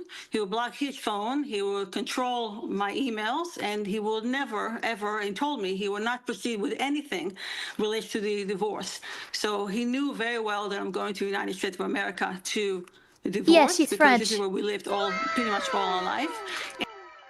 It's so bizarre. It's like, he knew I was going to go to the United States to request the divorce. It's like, why?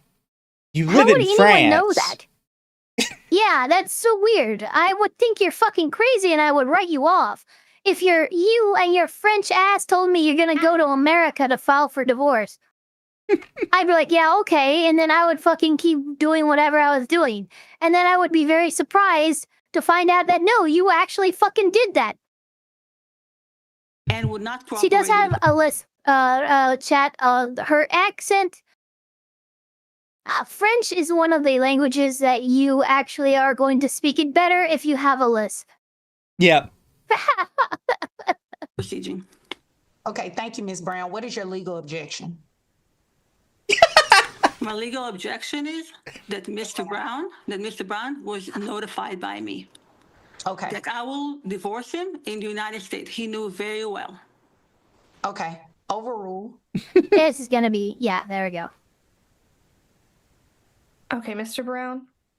Yes. Did you receive Journey any even is a documents little by just thrown certified up. mail, email, or were you otherwise notified of a Texas divorce case pending against you? Texas divorce case pending. No. Okay. And you did learn that a default decree was entered, correct? Correct. When did you learn about that? 2 days before I was to have the French court hear about the divorce. Yeah, so they are currently going through French court on this divorce, and he got defaulted on in America. And he's like, what the fuck are you talking about in America? I don't live in America. Oh yeah, that's fucking weird. Internet's in. So is the crazy French lady living in America legally as a refugee or something? Also, why was she asking for a Hebrew interpreter earlier? She's claiming she can't speak English well. I mean, she's been speaking English quite well so far, but sure. Yeah. Also, I would not even begin to hazard a guess as to what method she's using to be in America. What she asked for Hebrew interpreter. Yeah, I don't know. I mean, I imagine, yeah, she's probably there legally, maybe on some kind of visa, but I don't even know how maybe she has got dual citizenship or something, because, like, the second anyone noticed that she doesn't have standing as a French citizen to file in an American court, this thing should have been thrown out. I don't even know why it's in front of a judge. Yeah, and then Bug says the wife has confessed to misdemeanors, felonies, and court shopping. This is going well. And international crimes, really. Yeah. No, taking the kids out of the country to get away from the father is we are way beyond a felony. We are at the international equivalent of a felony. Okay, do you remember about what date that was?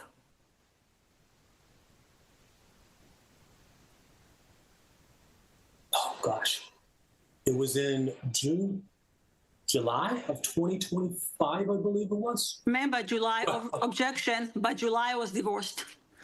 Okay, what's your legal objection? A legal objection is in July 2025, I was divorced. Okay, Overruled. Overruled. Continue. Counsel, you can re-ask your question. Okay. Mr. Brown, what was the date that you had first learned that a Texas divorce case even occurred and was defaulted against you? Gosh. Can you give me 2 minutes? I can look it up right fast. No. It was July 20, about Oh, when you said to the July best of your memory. 2025, about when you learned about it? Yes, June or July. Okay, alrighty. And how did you learn about it? Oh, goddamn, From my Grugar. French attorney. Okay. Do you have any idea how your French attorney came to be aware of the Dallas divorce decree? Michelle's French attorney sent my French attorney an email. Okay. And so Michelle did know where you were living in France at the time the default divorce decree was entered, correct? Yes. Okay. Really quick, thank you, Grugar. It says, asking for a Hebrew interpreter, she came through the Jew tunnels of New York. You gotta be careful, those Jew tunnels. They're very dangerous. Don't even know what that is, but be careful. She's in my state. She's in Dallas, Texas. So have fun. Yeah, I'm so sorry, dude. Did you communicate with Michelle during the time between November of 2024 and about June of 2025 when the divorce was pending in Texas? Yes. Okay. So what methods did you use to communicate with her? Was it through email, text message, phone calls? I believe we lived together at the lake house at that time. Also, there's some emails. Okay. And so your email address was known to Michelle? Yes. And she... Don't worry. You guys are going to really enjoy the emails. This is a fun side tangent that we're going to go down for this court case that I don't even think is relevant. But it's really funny. She has contacted you at that email address around the time the divorce was filed, correct? Yes. Okay. Objection. All right, what is your legal objection? Yes, my objection is I did not live with Mr. Brown at the time he just, mentioned. I ran away from home in October of 2024. Okay, so what is your legal objection? That I was not living with Mr. Brown. All right. Okay, Mr. Brown, if you could just quickly take a look at Exhibit 4 and also Exhibit 16. Are those email communications between you and Michelle? Yes. Okay. And so have you changed your email since those communications? No. Okay. And I'll direct you to Exhibit 2, which is Michelle's affidavit of diligent search. In that affidavit, she states that the last known address she has for you is a Farmers Branch, Texas address. Have you ever lived in Farmers Branch, Texas? Yes. Okay, when did you live there? I'm going to say 2013. Okay. So the last time that you resided in Farmers Branch, Texas was 2013, correct? Correct. Okay. And so does Michelle have knowledge of when you left Farmers Branch? Yes. Okay. And does she have knowledge of where you moved to after leaving Farmers Branch? Yes. Okay. She also stated in the affidavit that you left in February of 2023 and she hadn't heard from you since then. Is that true? No. Okay. And Objection. Mr. Brown was arrested in France, in Paris, and was not allowed to be near my home for about 3 months. So yes, for 3 months, we did not see him.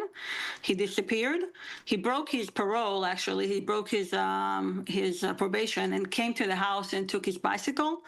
And I was filing for another complaint to the police, so he can stay out. But for 3 months, you're not allowed to be anywhere near my home. Okay, so what is your legal objection? My legal objection is Mr. Brown, those 2 months or 3 months, was not anywhere near my home. Okay. Overruled. Overruled. Okay. And Mr. Brown, in fact, she had heard from you since February of 2023 because she emailed you, as shown in Exhibits 4 and 16. I just want you to confirm of March 2024 and January of 2025. Is that correct? Correct. Okay. And so at the time this petition was filed, November of 2024, were you a resident of Texas? No, I was not. Where had you been residing for the 6 France. months prior to November of 2024? France. Okay. And are you aware Alright, of Migos, where I actually- Michelle... I'm gonna go in the opposite direction. I think she has not watched enough Law and Order because at least then she would know what an objection is. Yeah. was living 6 months prior to November of 2024? France. Okay. Yes. And where were the children living in the 6 With months me, prior to France. November 2024? In Yes. France. France. Okay. Got that France on. And were there any ongoing legal proceedings in France involving your marriage or your children? Yes. Okay. And so when was the French case opened? 2024. Okay. Actually,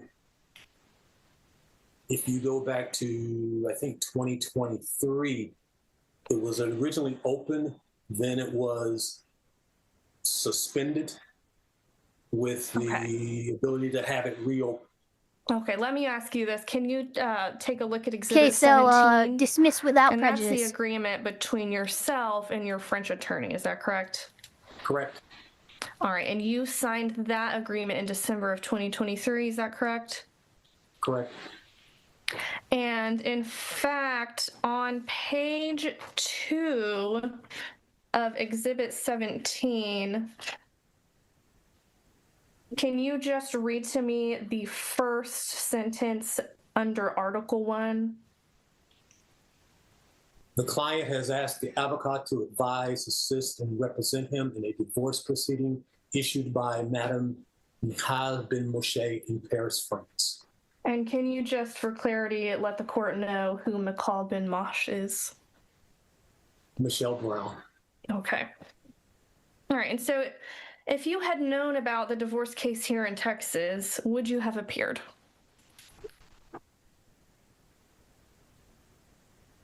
Remotely, yes. Would you at least have filed an answer with the court in an effort to not be defaulted? Oh, yes, definitely, definitely. Okay. And what defenses or objections, if any, would you have raised at that time? Oh, that she's not a resident. Okay. And that you also are not a resident, isn't that correct? Correct. And the kids aren't a resident either. No one's a resident of Texas. Okay. And so are you asking? It's so funny to me, man. Yeah. I don't even, again, I don't know how this got in front of a judge. Like, it should never have even appeared in front of Bailey here. Like, at all. Because no party is a resident of that state or county and thus not subject to the jurisdiction thereof. The court So today confusing. to vacate the final decree due to both insufficient service and a lack of jurisdiction. Correct. Yeah. Okay. And was it necessary for you to retain myself and Mark Saltman and Johnson to bring this case before the court today? Correct. And through retaining our firm, did you incur attorney's fees? Yes, I did. And were those attorney's fees in the amount of $3,000? Gosh, yeah. And do you believe that those fees to be reasonable? Yes. Okay. I'll pass the witness, Your Honor.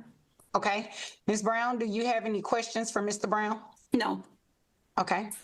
Attorney Doyle, you may call your next witness. Your Honor, I will call Michelle Brown. Okay. You have 2 minutes and 28 seconds left. Ms. Brown, you have 11 minutes and 23 seconds left. Ma'am, as I already mentioned, I do not understand legal procedure in English. I would like to have a translator or interpreter in Hebrew. Okay, you've been participating this entire time. I'm sorry, I do not understand legal terms. Okay. So when it comes to questions, if I don't understand, I will tell you that I do not understand. Okay, well then that's how you have to answer the questions then. Okay. Attorney Doyle, you may proceed. Thank you, Judge. Okay, Michelle, so I just have a few questions for you. You knew that Marvin Brown was living in France at the time you filed for divorce, isn't that correct? No. Okay. You had communicated with him while he was in France, isn't that correct? No. And you had his email address at that time? No, I did not. Okay. Well, I'll direct you to your Exhibit 7, where you sent an email to Mr. Brown on June 7th of 2025. So you had his email at that time, isn't that correct? No. Okay. So where did that email come from? I think Mr. Brown is forging a lot of document. He's really very good in this. And Ms. then Brown. how he got himself into France. And I do not understand the rest of the question that you have. Ms. Brown, respectfully, I'm referencing the exhibit. This is that getting you- ridiculous. Give it a minute. The attorney has a fantastic response. Very good in this. And Ms. then Brown. how he got himself into France. And I do not understand the rest of the question that you have. Ms. Brown, respectfully, I'm referencing the exhibit that you I don't understand the word provided. reference. Could you please? He forged that. Ma'am, you're the one that sent it in. Like, what are you talking about? This is really bad. Thank you, Editor Zid. What is your legal objection? Sparky, do not take a shot every time the judge says that. I'm pretty sure you'll get liver poisoning. Please tell me in Hebrew. I do not understand. Ma'am, you hold on one I do not understand the word reference, ma'am. Oh, hold on 1 second. Let me mute you. Okay. You do not get to pick and choose what you want to understand and what you don't want to understand. You have been making objections this entire time. So to some degree, you do understand what is going on. I'm not going to allow you to proceed and pretend that you do not know what is going on here. You just made an objection almost to every single question that was asked by his attorney of him. So you either answered the And you question articulated that truthfully, which objection. you raised your right hand and swore to do, or you just answer no. But to say I do not understand, I'm not going to allow you to do that because you do understand to some degree what is going on. You also defaulted him. This is your default order. So you do understand to some degree what is going on. You do not get to pick and choose what you want to participate in. Is that clear? And you can nod your head because I'm keeping you on mute until I remove you off of mute. Thank you. Okay, Attorney Doyle, you may proceed. And I sent a prompt Fucking for baller. you to unmute yourself. Based. Your Honor, at this time, I have no further questions for this witness. Okay. Do you have any other witnesses? Yes. I would just like to call. Yeah, it's one of those things like, Haley. I don't have to say anything. You read the room. You read the room perfectly. Exactly. You read the room absolutely. She probably had, I'd say, 6 or 7 more questions to get through, but that display, no more questions, Your Honor. Perfect. Absolutely perfect. Yeah. If I were the partner of the firm she works for, I would give her a bonus for that. Please. Okay, you may proceed. Thank you, Judge. All right, my name is Haley Doyle. I'm a licensed attorney in the state of Texas.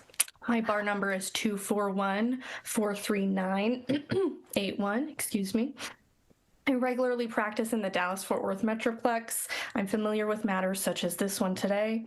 I'm familiar with the reasonable rates concerning matters such as this in the DFW area. And my firm has incurred $3,000 in attorney's fees for this matter. I believe those fees are reasonable and necessary in this matter. And I request that my client be awarded these fees at this time. And the court is provided with Exhibit 3. That is the attorney-client agreement with Mr. Brown showing the flat fee rate that we charged him in this case. Thank you, counsel. You actually have 32 seconds left, so you did good. All right, Ms. Brown, this is now your opportunity to present your case. You may call yourself as a witness. Like I said, you may call Mr. Brown as a witness, but if you choose to be your only witness, you are allowed to do that. You have 11 minutes and 3 seconds. So whatever it is you would like for me to know about the case, and you're speaking while I'm speaking and I can't hear anything you're saying because you're on mute, but you can hear me. So whenever you're ready to proceed, you are able to do that. You'll just have to repeat everything that you just said while you're on mute. Yes. Okay. He's just been trying to talk over her the whole time. Yeah, I mean, yeah, that of course. It was not even surprising me as I'm watching her mouth flap while the judge is talking. I'm like, I don't know how you people function in society. Exactly. Okay, you may proceed. I have nothing to say. I just said I have nothing else to say. Okay, thank you. All right, counsel, do you have a proposed order? No, I do not, Your Honor. Okay. I can get one prepared and sent over. Oh, come on, girl. Okay, yes, do that. I want to have an opportunity to look over the rest of the exhibits, and then based on your proposed order, I will get a ruling out to you all as soon as possible. Okay, thank you, Judge. Thank you all. You all are excused. Have a good day. Bye-bye. That was wild. Yeah, no, that was actually fucking wild. When I heard them start going, yeah, we live in France, I was like, fucking what? Yeah, no, that was straight up a double take. And then, like, the second the first question about kids came in, I immediately went, please don't tell me she fled France and went to the States with the kids. Please don't tell, like, that entire fucking time. Yep, that's what happened. Exactly. Holy shit. That's crazy. Get back to France, girl. I don't know what the fuck you're doing. Did you, because this next one is a bit longer, it's an hour, did you want to go through this other one with me? I sadly do not have time. That's fair, I am being literally called at and yelled at literally right now, and I'm like, I thought with my Papa Elf tire on a fishing trip, I would have more time to focus on streaming, not less. Yeah. So I'm going to have to maybe yell at some people. Dude, it was so crazy, chat. I'll at least give you guys this much before I go. I woke up this morning at 9 a.m. Took the drive belt for the fan out of the swamp cooler. Needed a ride into town because our Jeep and everything is gone. It's being used by Papa Elpire. He's like, yeah, no worries. I'll get everything together. We'll be out in just a little bit. It gets to 10:30. Nizu fucking messages me. And I'm like, we haven't left yet for town. I need this. It's like 89 degrees in my room. went in to go get dressed and fell asleep. That's what happened, and that's why I was late, and I didn't have it on my side stream or anything, and now apparently we had something else going on with fire, so... Well, in that case, I will raid you guys out to the Archcast. Except over on Twitch, where I will raid you out to Irina Kumia. There you go. I am so sorry, Moon. Oh, I'm not allowed to raid to them. Never mind. Oh, gee. Oh, well, I can raid to Archcast. I can't raid to the other person.